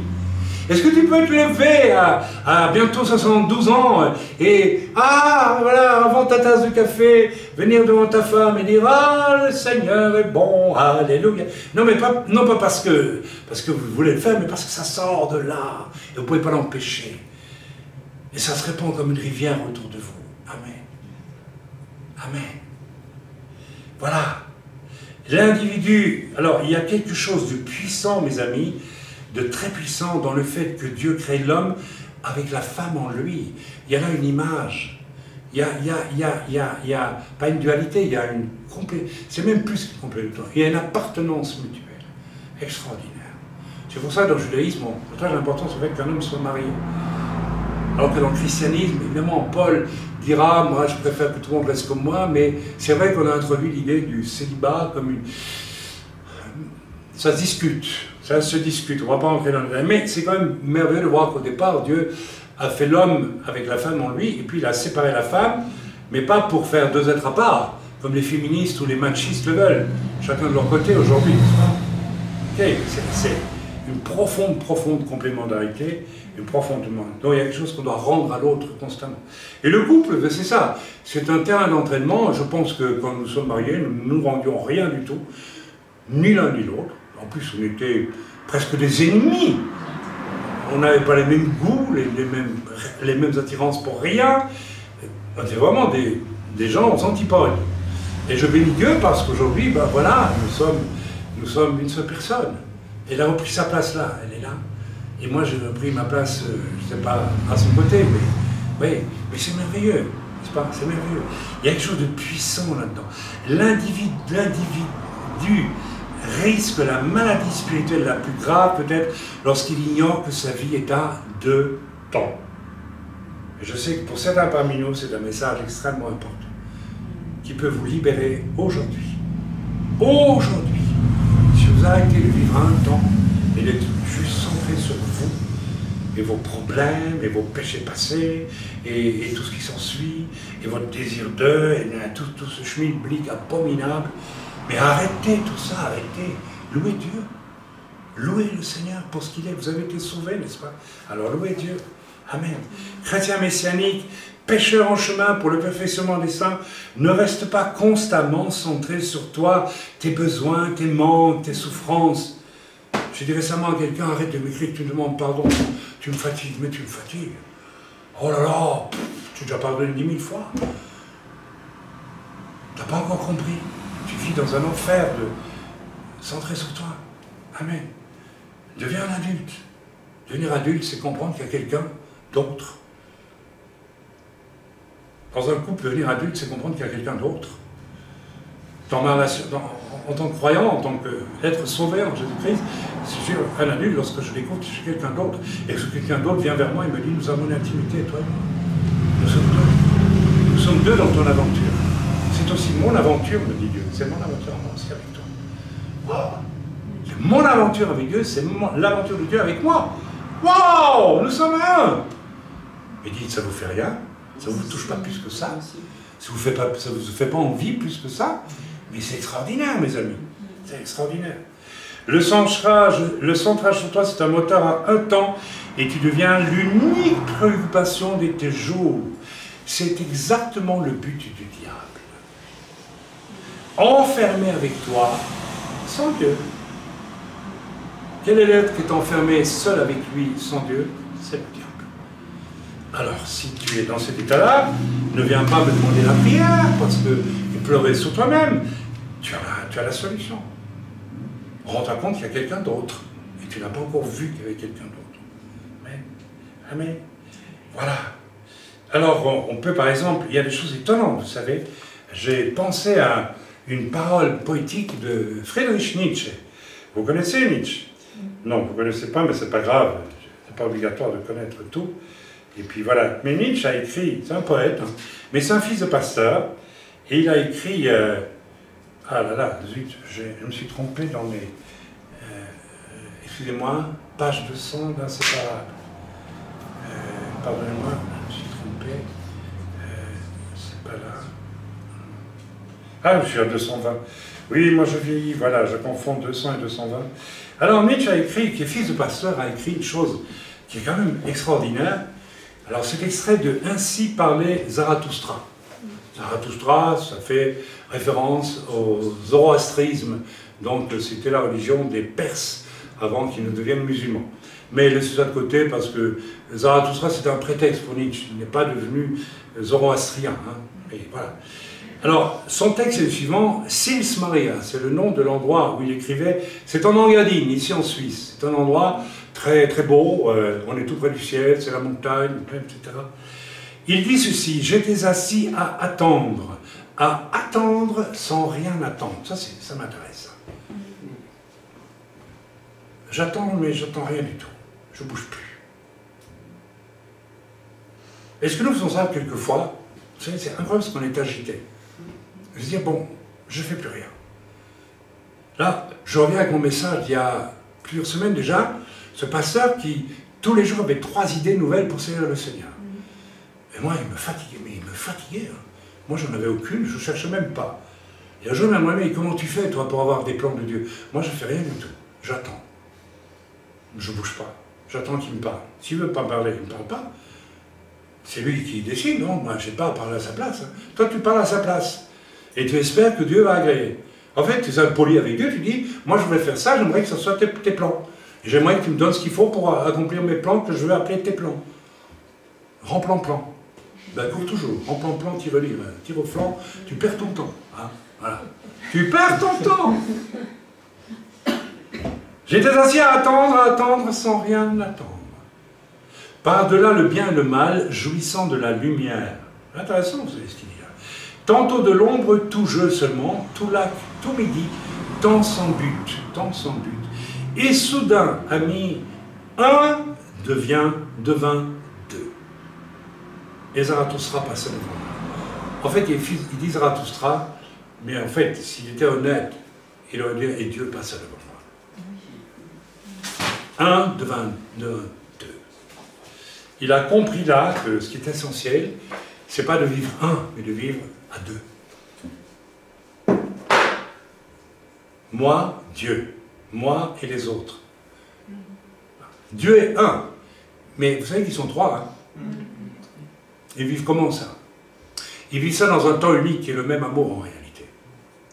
Mais Dieu a créé l'homme pour qu'il y ait deux. Un temps pour moi, un temps pour Dieu. En réalité, dans le jardin d'Éden, ce qui se passait, c'est qu'Adam et Ève louaient Dieu tout le temps. C'est pour ça qu'ils étaient nus d'ailleurs. Parce qu'ils étaient recouverts de quoi? De la gloire de Dieu. Donc ils faisaient ce que Dieu demandait qu'ils fassent.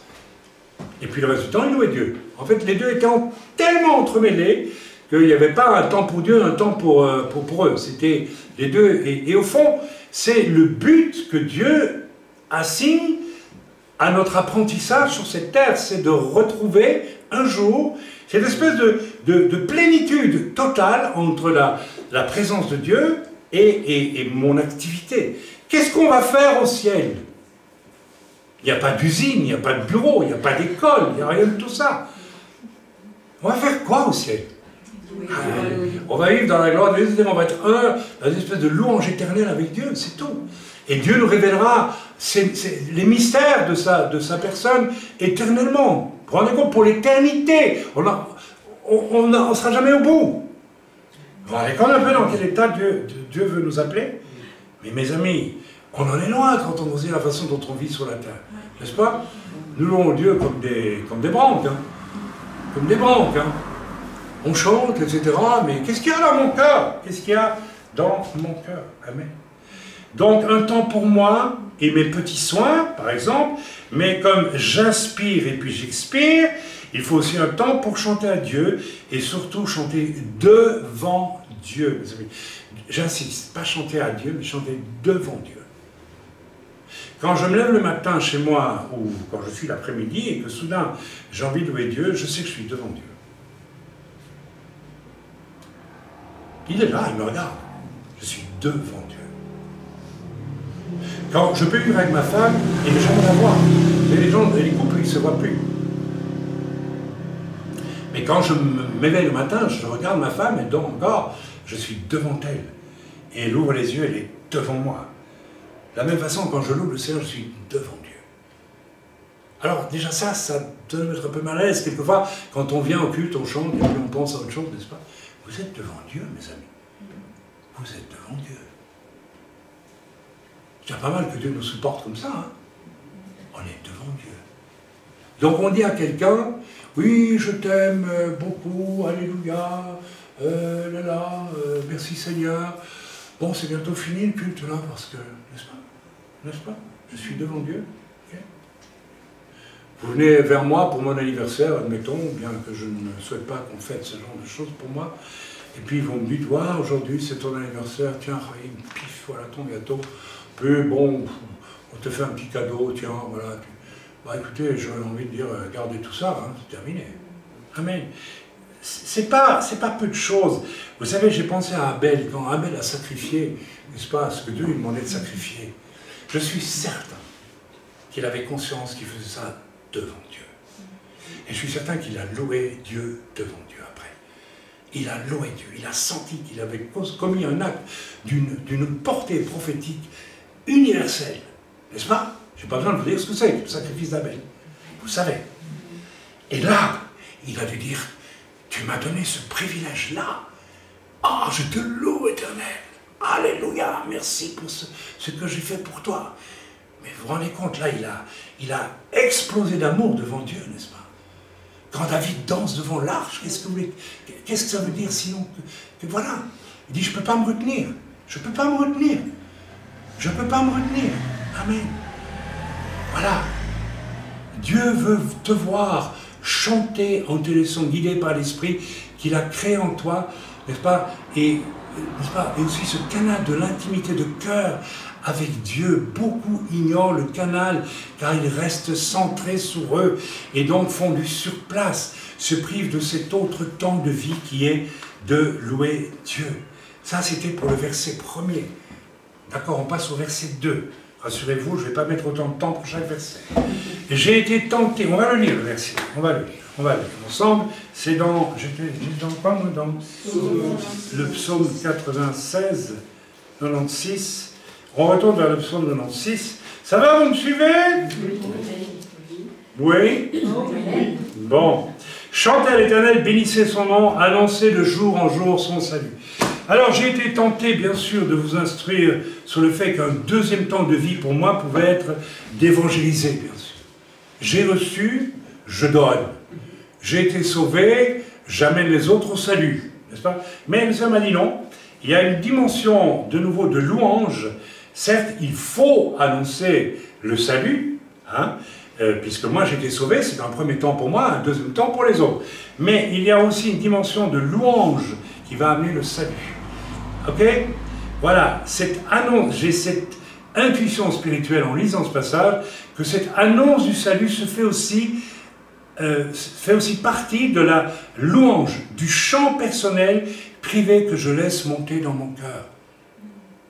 Oui, mes amis, lorsque je chante dans ma maison, notre Dieu est capable de nous délivrer de la fournaise ardente. Ni ma femme, ni moi, nous sommes dans une fournaise ardente. Alors je chante pour qui ce chant? Je chante pour qui? Pour les prunes? Je chante pour qui? C'est Dieu qui me dit de le chanter. Eh bien, automatiquement, ce chant-là, il va travailler dans la vie de quelqu'un que j'ignore. Ouais. Il n'y a rien. Oui, t'étonnes, Chantal, hein? La t'étonne, hein? Mais il n'y a rien qui se perd de nos paroles. Rien ne se perd. Rien. Bah, ça vous étonne. Mais si, mes amis. Très souvent, je loue le Seigneur.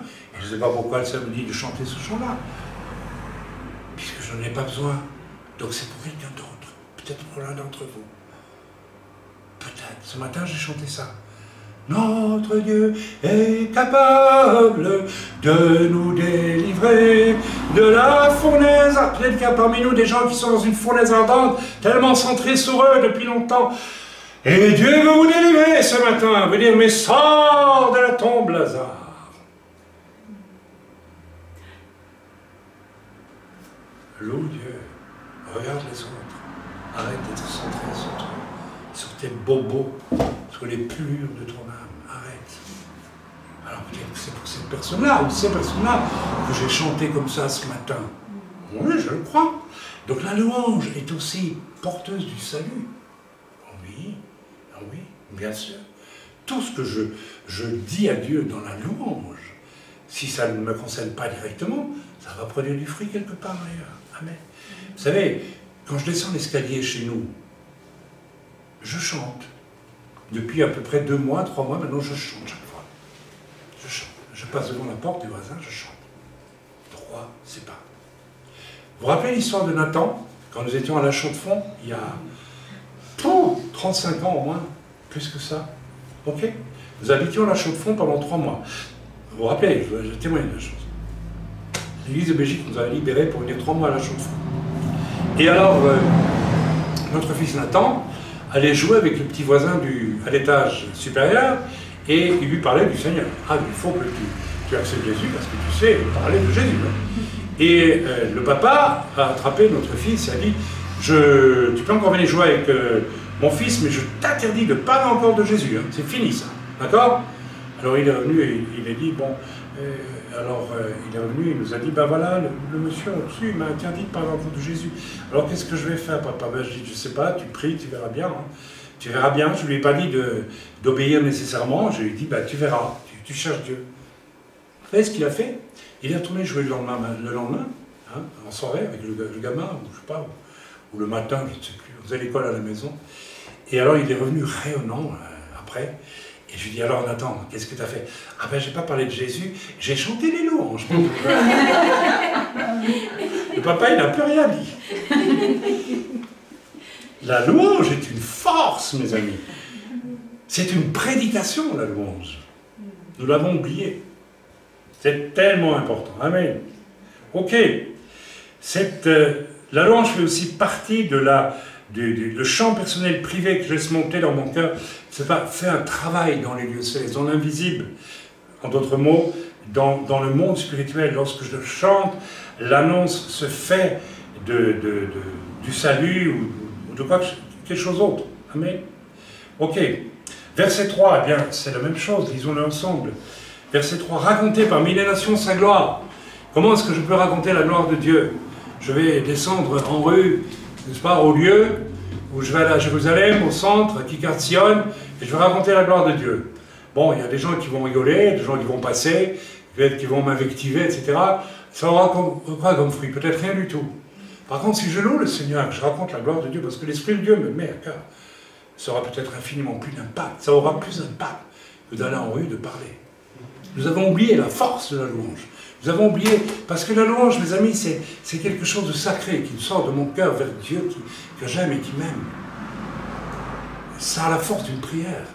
Ça a la force d'une prière. Les paroles que je prononce ouvrent des portes ou ferment des portes.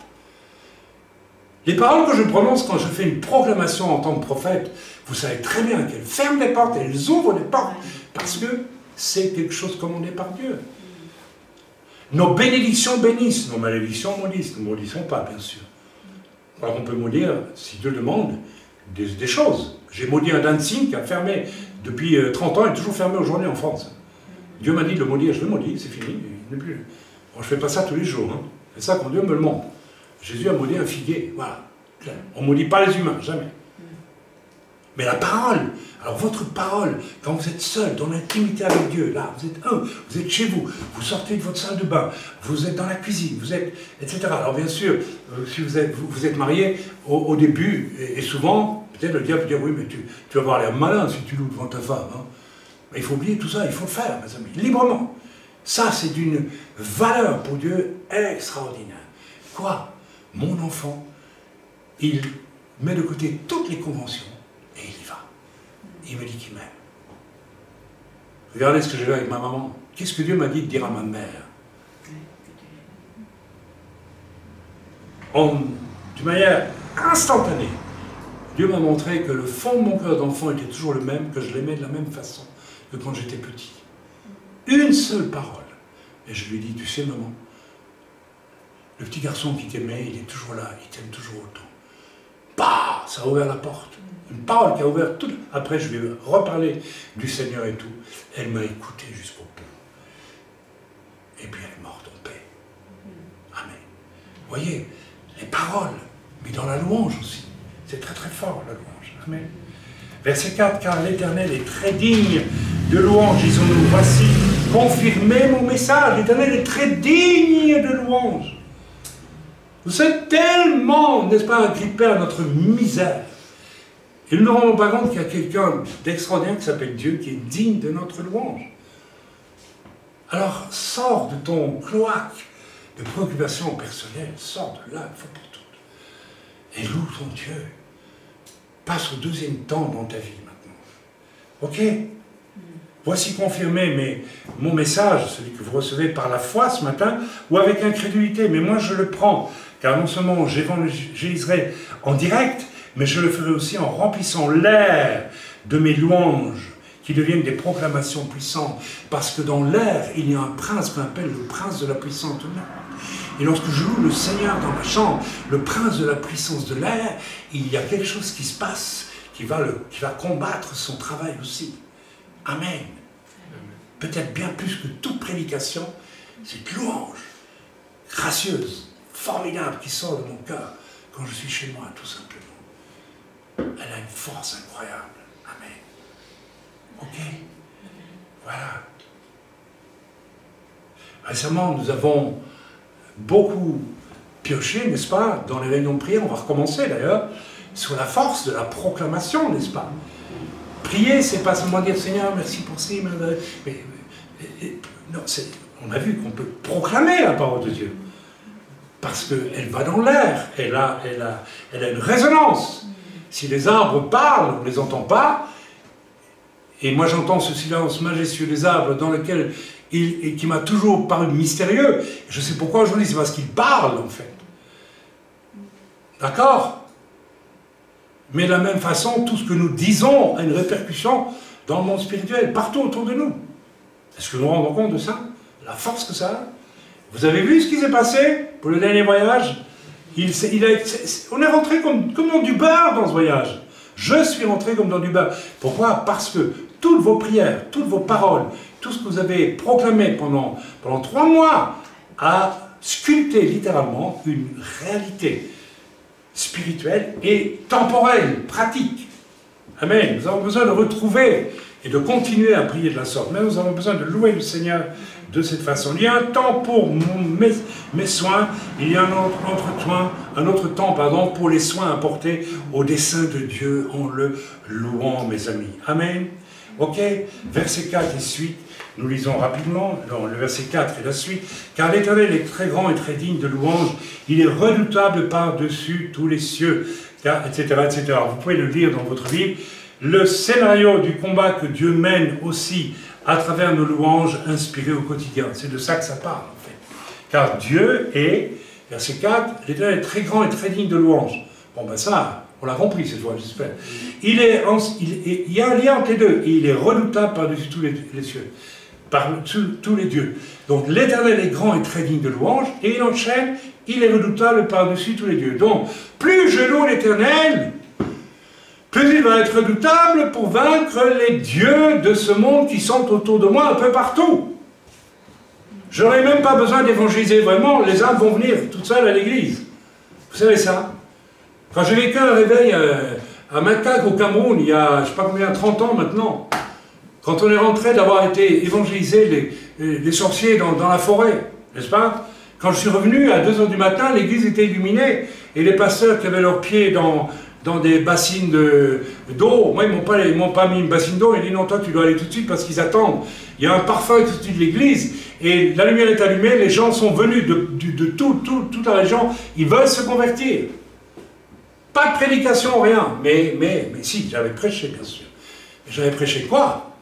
J'avais prêché une parole puissante, inspirée par le Saint-Esprit pendant 1 semaine, et cette parole avait travaillé dans l'air, dans l'atmosphère spirituelle.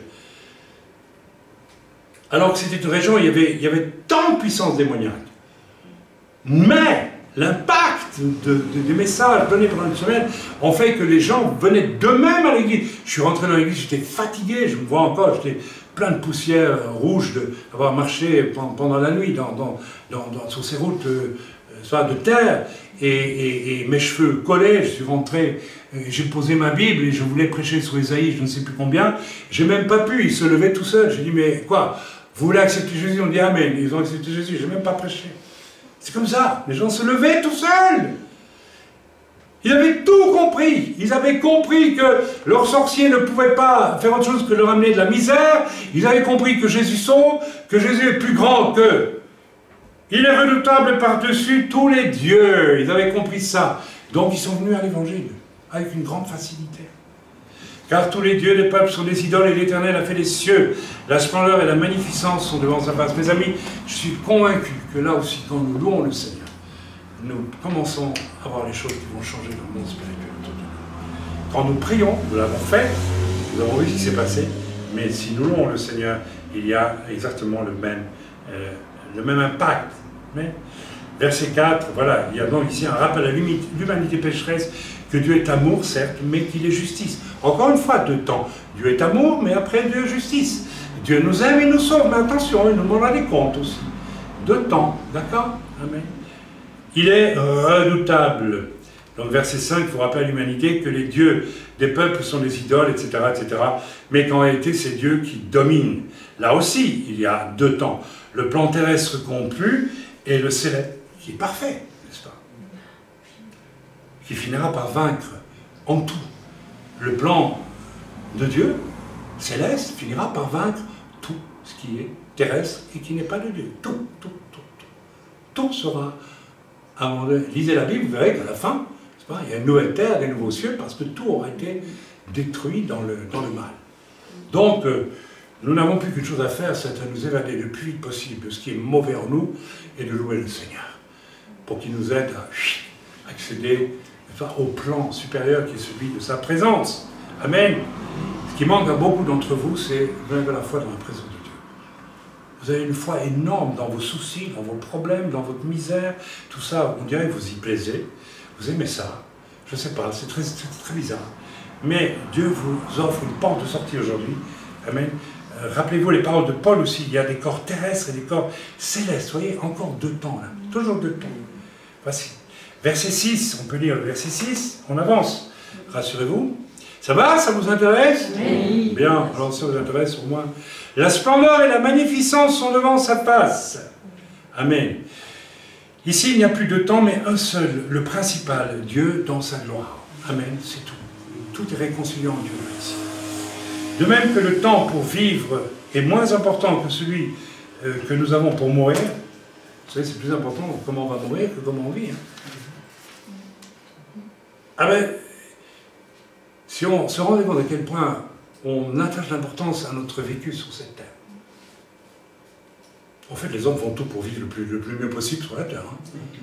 Et ça, tu vas mourir. C'est le contraire qu'on devrait faire. On devrait se préparer à mourir. Et donc à rendre beaucoup plus relatif beaucoup de choses sur la terre. Celui qui a compris ça, il se détache de beaucoup de choses. Énormément de choses. Amen. Finalement, il finit par se détacher de tout, ce qui n'est pas Dieu et sa parole. Vous savez, moi j'ai beaucoup de livres, hein, mais finalement, il y en a un qui compte, c'est celui-là. Hein. Et c'est celui-là que je prendrai avec moi dans la tombe. Si moi on prend sa Bible avec soi, Amen. Les autres disparaîtront tous. Amen. Le principal, voilà. Donc verset 6, on continue, verset 7 à 10. 3 versets admirables qui peuvent s'inscrire admirablement dans notre louange, gardée, inspirée par Dieu, soit au quotidien, dans notre intimité avec Dieu. Lisons. Famille des peuples, rendez à l'Éternel. Voyez, rendez à l'Éternel gloire et honneur. Rendez gloire et honneur à Dieu. Louez-le. Et je vous répète, c'est facile. Il n'y a pas une grande mise en scène nécessaire pour ça. Ça vient du cœur, c'est tout. C'est tout. C'est aussi simple de dire à sa maman, je t'aime maman. Ou à son papa, ou à son frère. Je t'aime Fabien. Il est gêné maintenant. C'est aussi simple que ça. Et je vous dis parfois à Dieu, je t'aime pas. On ne le dit jamais. Ah, il y en a qui disent, il y a une personne qui a dit oui. Mais soyez honnête. Est-ce que tu m'aimes, Dieu? Ça, on le donne souvent. Mais est-ce qu'on dit à Dieu, quelquefois, je t'aime, Seigneur? On le chante, hein. Je t'aime, Seigneur, et mon chant s'énonce. Et puis vous pensez à vos besoins. Hein. Ça, tu m'aimes, Seigneur. Il faut recevoir de Dieu, et puis il faut aimer le Seigneur. Rendez à l'Éternel gloire et honneur, rendez à l'Éternel gloire pour son nom, même son nom. Je suis celui qui suis je suis l'Éternel. Yahweh, n'est-ce pas? Le Dieu qui passe, mais qui est. Le Dieu qui passe, mais qui est. Oui. Lui, il passe et il est en même temps. Voilà. Enfin, je ne vais pas rentrer dans les détails de tout ça, c'est trop, mais ce serait intéressant. Prosternez-vous devant l'Éternel avec des ornements sacrés. Ben, c'est de la louange, ça, n'est-ce pas? C'est de la louange. C'est quoi les ornements sacrés? C'est une belle robe, c'est un beau costume, non? Apportez les offrandes et entrez dans ses parvis. Tremblez devant lui, vous tous habitants de la terre. Tremblez devant lui. Dites parmi les nations, l'Éternel règne. Dites parmi les nations, l'Éternel règne. Comment je dois dire parmi les nations, l'Éternel règne? Je vous l'ai déjà dit 3 ou 4 fois. Vous pouvez aller en rue et dire, vous savez, je peux vous parler, monsieur, voilà un traité. Vous savez que l'Éternel règne. Moi, je veux bien, mais vous savez, moi, je n'ai rien vu dans ma vie jusqu'à aujourd'hui. Alors, vous savez, l'Éternel règne. Et puis, il vous regarde, quand je te regarde, là, on ne voit pas que l'Éternel règne. Mais si l'Éternel règne en vous, parce que vous le connaissez, vous le louez, vous l'aimez, n'est-ce pas? Et là, vous regardez, il y a quelque chose, celui-là. Et là, oui. Ah ben oui, ça, c'est... N'est-ce pas? Ça compte. Ça compte, l'Éternel règne. Aussi le monde est ferme, et il ne chancelle pas. Nous allons bientôt terminer, rassurez-vous. Voilà. Alors, résultat de tout ça, voilà, les 3 versets admirables du 7 à 10 qui peuvent s'inscrire admirablement, j'ai dit, dans notre louange, n'est-ce pas, qui sont inspirés par Dieu et qui sont quelque chose qui vient spontanément au quotidien, à n'importe quel moment de la journée. Même la nuit. Pourquoi on ne pourrait pas se lever la nuit et louer le Seigneur si Dieu nous le demande? Je ne sais pas. Je ne sais pas, votre voisin du dessous est en train de mourir, mais il n'a pas sa vie en ordre avec Dieu. Et puis vous vous mettez à chanter « Notre Dieu est capable de nous délivrer de la fournaise ardente » et votre chant part et brise la dureté du cœur, la personne est en train de mourir, et elle se livre à Dieu, elle demande pardon, elle sort de sa prison. Imaginez ça, parce que vous chantez, l'étage au-dessus, il n'entend peut-être même pas votre chant, mais il y a une puissance dans votre louange. Est-ce que vous comprenez ça? Il peut y avoir aussi la même puissance dans votre prière. Mais est-ce que nous sommes prêts à tout moment à prier? Ou est-ce que nous prions qu'à la réunion de prière? Est-ce qu'à tout moment nous pouvons prier? Est-ce que nous sommes prêts à prier? Est-ce que Dieu peut nous utiliser? Ok? Le résultat de tout ça, eh bien, ce n'est pas le moindre des résultats.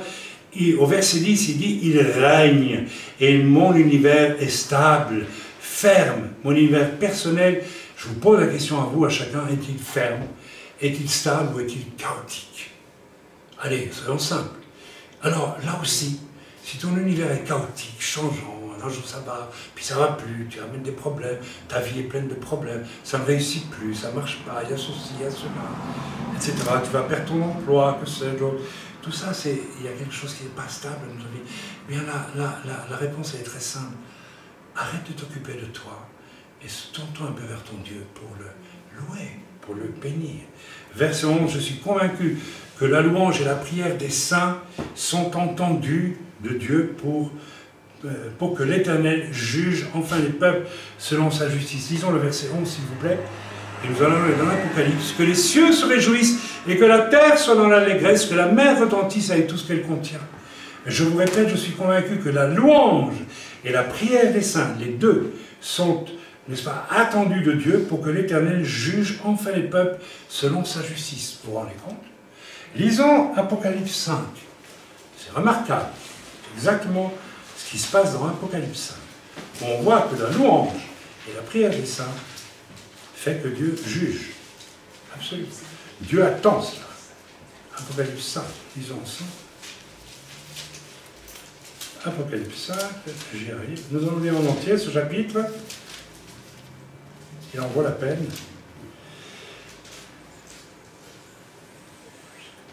Puis je vis dans la main droite de celui qui était assis sur le trône un livre écrit en dedans et en dehors, scellé de 7 sceaux. Et je vis un ange puissant qui criait d'une voix forte, qui est digne d'ouvrir le livre et d'en rompre les sceaux.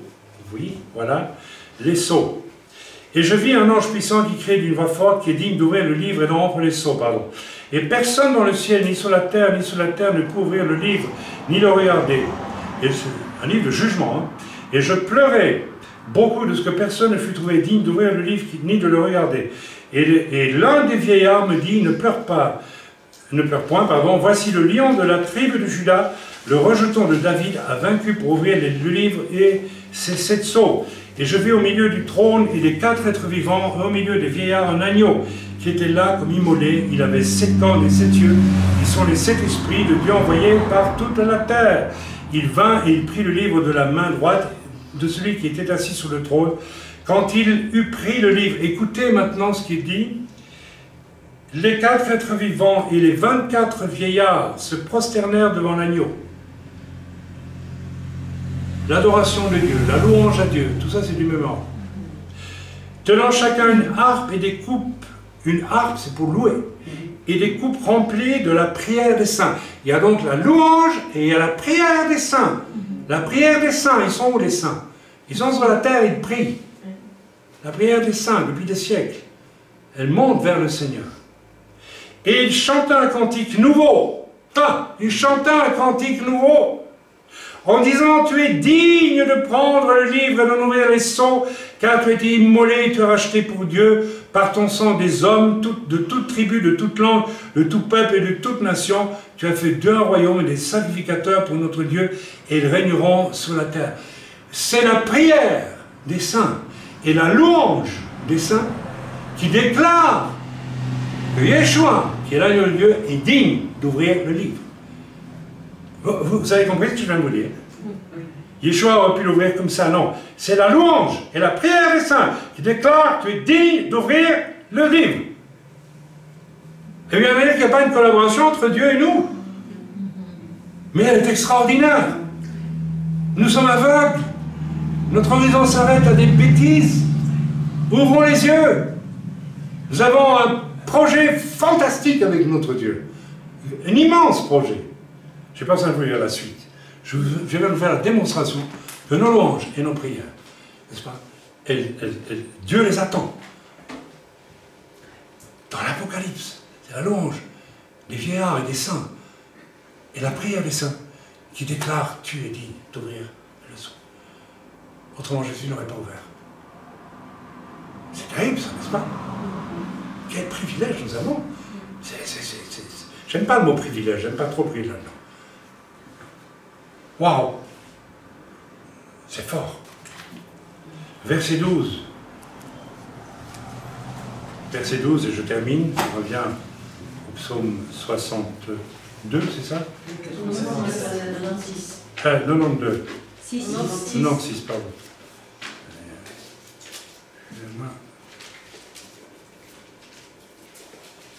Psaume 96. Alléluia! Ma louange et ma prière est attendue par Dieu pour qu'il puisse agir, qu'il puisse juger. Quand j'ai fait une proclamation là récemment, ça engendrait quoi? Le départ du jugement de Dieu, n'est-ce pas? Ah ben, qu'est-ce que vous croyez? Vous voyez que c'est vrai? Vous voyez que ça se passe? C'est ça l'œuvre du prophète. C'est déclencher le jugement de Dieu, déclencher les choses là-bas qui viennent de Dieu. Par sa prière, par vos prières. Vous m'avez accompagné pendant 3 mois pour préparer ce voyage. Et moi, j'ai activé une proclamation que Dieu m'avait dit d'activer. Et les gens étaient prêts sur place, les gens savaient que j'allais finir avec ça. Donc vous voyez, toutes nos prières et nos louanges pendant ce temps-là ont informé dans le monde spirituel, ont préparé les choses. Quand je suis arrivé, ils m'ont dit, on savait que tu venais. On savait que c'est toi qui devais venir. Ils m'ont dit, les frères là. On savait que c'était toi. Et pas un autre, toi. Alors c'est pas que je suis extraordinaire, non, mais comment est-ce qu'ils savaient ça? Comment ils l'ont appris? Par l'Esprit de Dieu. Parce que nos prières, nos louanges pendant des mois, n'est-ce pas, ont préparé tout ce terrain-là. Ça devrait nous réjouir. L'Éternel juge les peuples. Que la campagne, verset 12, je termine, s'égare avec tout ce qu'elle renferme, que tous les arbres des forêts poussent et crient de joie devant l'Éternel, car elle vient pour juger la terre. Il jugera le monde avec justice et les peuples selon sa fidélité. Voilà, que les arbres poussent des cris de joie. Nous ne savons, je vous l'ai dit tantôt, nous ne percevons pas toute la gamme des sons. Les chiens entendent des sons que nous n'entendons pas, n'est-ce pas? Ok. Eh bien, les arbres produisent des sons, bien sûr, et je suis convaincu qu'eux aussi, n'est-ce pas, à leur façon, ils louent le Seigneur. En fait, c'est toute la création qui loue le Seigneur. Les anges, qu'est-ce qu'ils font au ciel tout le temps? Mais ils louent le Seigneur, n'est-ce pas? Et quand ils travaillent en notre faveur sur terre, ils le font en louant le Seigneur, croyez-moi, ils font les deux en même temps. C'est concomitant, c'est mêlé. Autrement, ils ne viendraient pas. Ils ne viendraient pas. Parce que les anges sont dans une sainteté incroyable. Et pour eux, descendre vers nous, c'est pas évident. C'est pas évident du tout. Mais quand ils louent le Seigneur, alors ils sont remplis de l'amour du Seigneur et ils viennent, n'est-ce pas? C'est fort. Amen. Voilà. Ainsi, chantant, louant, dans les cieux, les anges, les êtres spirituels, tels qu'en Apocalypse, nous l'avons lu, les astres, vous savez qu'il y a une musique des sphères, on parle d'une musique des sphères. Les astronomes ont entendu, paraît-il, qu'il y a une musique des sphères. Il y a un bruit. C'est le bruit que feraient les astres en circulant dans l'espace. Ben moi je dis que c'est un chant, c'est une louange. C'est une louange à Dieu. Vous vous rendez compte?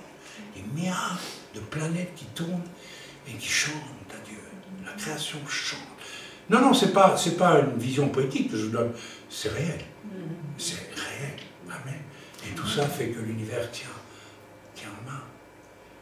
Il y a deux choses qui font que l'univers tient en main. C'est que le Père, le Fils et l'Esprit sont echad, parce qu'ils s'aiment, et parce que la création nous rend de l'amour à celui qui l'a créé. Toute la création. Et il n'y a que les humains, n'est-ce pas, qui négligent ça, et les chrétiens, plus que tout autre peut-être en certains endroits. On estime que c'est presque un devoir pour Dieu de nous sauver et puis de nous laisser tranquilles, n'est-ce pas? Non, mes amis, nous avons compris, n'est-ce pas, que les choses ne vont pas comme ça. Et je termine ce message, c'est un message positif, encourageant à vous de prendre conscience. J'espère que vos cœurs ont battu un peu pendant ce message et que vous avez réalisé qu'il y a des choses qui peuvent changer dans votre vie. Amen. Alors, on prend un moment de prière, mais s'il vous plaît, pas de prière. Oui, Seigneur, j'ai pris conscience et je vais changer. Non, non, non, arrêtez avec tout ça. Arrêtez avec tout ça. Rejetez pour une fois, n'est-ce pas, votre obsession de vos problèmes et louez Dieu maintenant. Louez Dieu. Louez Dieu et vous verrez qu'il va agir. Arrêtez de vouloir traîner vos problèmes pour les régler vous-même. Arrêtez. J'ai presque envie de vous casser les oreilles à Dieu. Arrêtez. Il attend d'entendre autre chose. Louez-le de tout votre cœur. Bénissez Dieu. Amen. Alors on va louer le Seigneur maintenant, tous ensemble, même avec tous ceux qui sont sur Skype. Vous allez, si vous devez vous repentir, vous le faites chez vous. Voilà. Déjà, le simple fait que vous preniez conscience, frère, le message que vous donnez, que vous êtes dans un mauvais état, ça suffit. Il y a pas, Dieu n'en veut pas plus que ça. Il n'y a pas besoin de hurler devant Dieu, pardon Seigneur, non. Dieu vous aime, il vous aime tellement plus que vous n'imaginez. Prenez conscience de votre état et changez, changez. Tournez-vous vers Dieu, louez-le, bénissez Dieu. Et vous verrez qu'il y a beaucoup de choses qui vont disparaître, beaucoup de problèmes qui vont disparaître, presque automatiquement. Presque automatiquement. Amen. On loue le Seigneur tous ensemble. Levons-nous et vous dites à Dieu avec votre cœur ce que vous avez envie de lui dire. Vous n'avez rien qu'à dire ça, moi je souris parce que j'ai de la joie dans mon cœur. J'ai de la joie dans mon cœur. Je ne sais pas ce que Dieu veut dire de dire ou de faire, mais j'ai déjà de la joie dans mon cœur. Est-ce que j'ai de la joie dans mon cœur? Ou j'ai pas de la joie dans mon cœur? Alors, il y a de la joie dans votre cœur. Allez-y, allons-y, frères et sœurs. Louons le Seigneur. Je vous laisse louer le Seigneur. Tournez les yeux vers le Seigneur et rayonnez de joie. Chantez son nom de tout votre cœur. Il est votre sauveur. C'est lui votre Seigneur.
Ils seront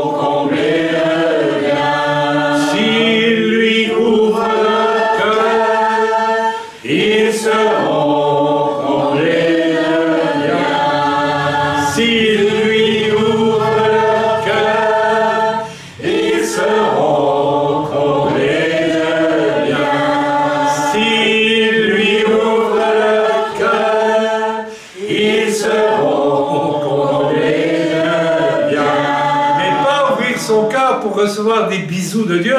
Non, pour aimer notre Dieu. Amen. Éternel notre Dieu, nous te disons que nous t'aimons. Nous sommes tellement imparfaits, nous le savons, mais nous t'aimons, Seigneur. Nous t'aimons et en te disant nous t'aimons, nous te supplions bien sûr de continuer à nous perfectionner. Nous en avons tellement besoin. Mais nous t'aimons, nous t'aimons, nous t'aimons.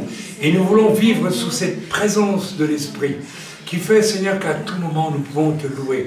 Seigneur, dans l'intimité de notre vécu, de tous les jours, à notre travail, Seigneur, que nos activités soient mêlées de cette louange mystérieuse qui monte du fond de nos cœurs, comme une source, Seigneur, qui jaillit à tout moment pour te bénir, pour te louer et pour agir dans les lieux célestes.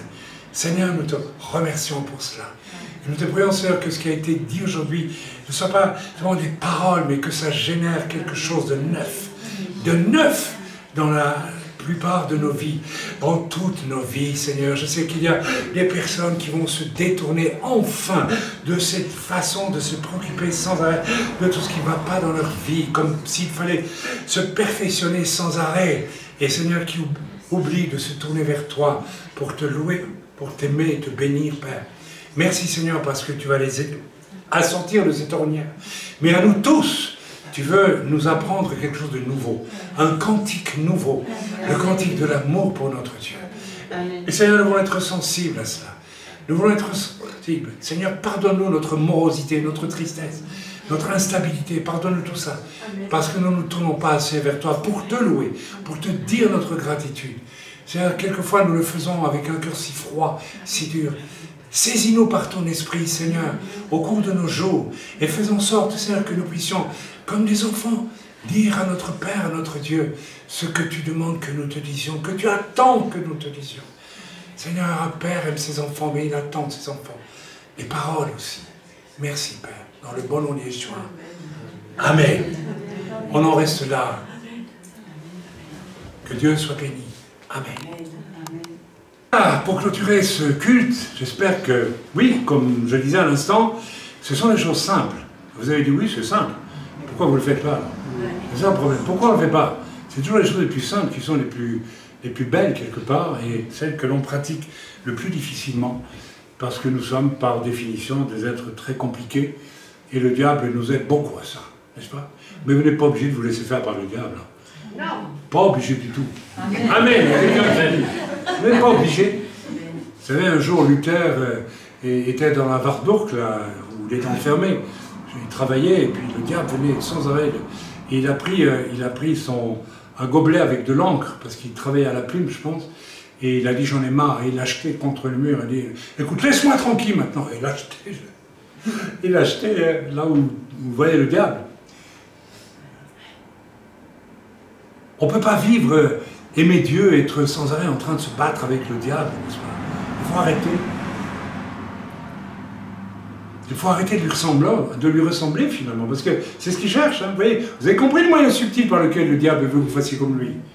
Vous centrez sur vous, vos bobos, vos péchés. Oui, ok, c'est pas bien de pécher, mais vous serez d'autant plus délivré que vous vous tournez vers Dieu, mes amis.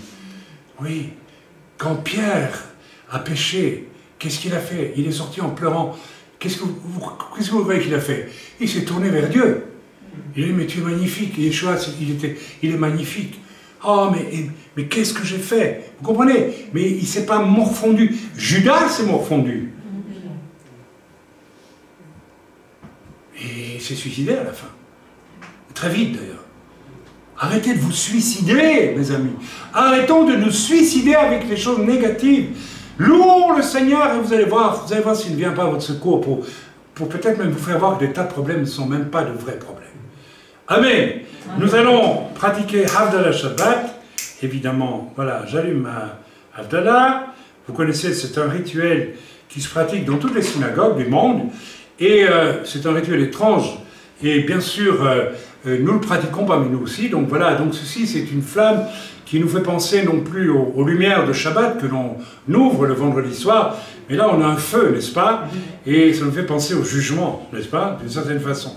Alors je vais faire les prières en hébreu, et puis nous tirerons notre conclusion de cette pratique, hein, qui est très ancienne dans le judaïsme, et nous allons dire ce que nous en pensons, n'est-ce pas? Qui est merveilleux. Alors, je fais la prière. Baruch atah Adonai Eloheinu melech haolam boré meoré haesh. Sois béni, Éternel, notre Dieu, roi du monde, créateur de la lumière, du feu. Alors normalement, on fait une prière après l'extinction du feu, mais moi je vais le faire avant. C'est pas grave. Baruch atah Adonai Eloheinu melech haolam amavdil ben kodesh lechol uvenor. לחושך ישראל לעמים, ובין יום השביעי לששת ימי המעשה, ברוך אתה אדוני מבדיל בין קודש לכל. Sois béni, Éternel, notre Dieu, roi du monde, qui sépare le sacré du profane, la lumière de l'obscurité, Israël des nations. Là, je le retire pour ma part. Le 7e jour des 6 jours de l'action, ça je le prends. Sois béni, Éternel, qui sépare le sacré du profane. Et que fait le rabbin lorsqu'il prononce cette prière? Il fait ceci, il prend la Havdalah avec cette brûle, ce feu qui nous fait penser au jugement, et il l'éteint dans une coupe de vin. Pour nous, ça veut dire la colère de Dieu a été éteinte dans le sang de l'agneau pour nous. Et chaque fois qu'on le fait, on sent une paix spéciale, n'est-ce pas? Alors, regardez bien ces deux choses, cette Havdalah, rappelez-vous. Qu'est-ce qu'on doit faire maintenant, en premier? Dites-le! Louer le Seigneur. Louer le Seigneur. Non, il vient nous dire qu'il vous a sauvés. On loue le Seigneur. On commence une relation à 2 temps. Un temps pour moi, de Dieu à moi, un temps de moi à Dieu. Vous voulez devenir adulte? J'ai dit à l'un d'entre vous, il y a 2 ans déjà, tu dois devenir un homme. Ça ne veut pas dire devenir un macho, devenir un adulte. Un adulte, c'est quelqu'un qui vit à 2 temps, dans toutes ses relations. Un temps pour soi, un temps pour l'autre, un temps pour l'autre, un temps pour soi. Un temps pour moi, de la part de Dieu, un temps pour moi, pour Dieu. Voilà. C'est tout simple. C'est tout simple. Mais il faut le comprendre, il faut le saisir, et il faut le vivre. Soyez heureux, mes amis. Soyez heureux dans votre relation avec un Dieu aussi, enfin aussi. Il n'y a même pas à dire aussi grand que un Dieu tel que notre Dieu. Soyez bénis dans le nom de Yeshua. Amen.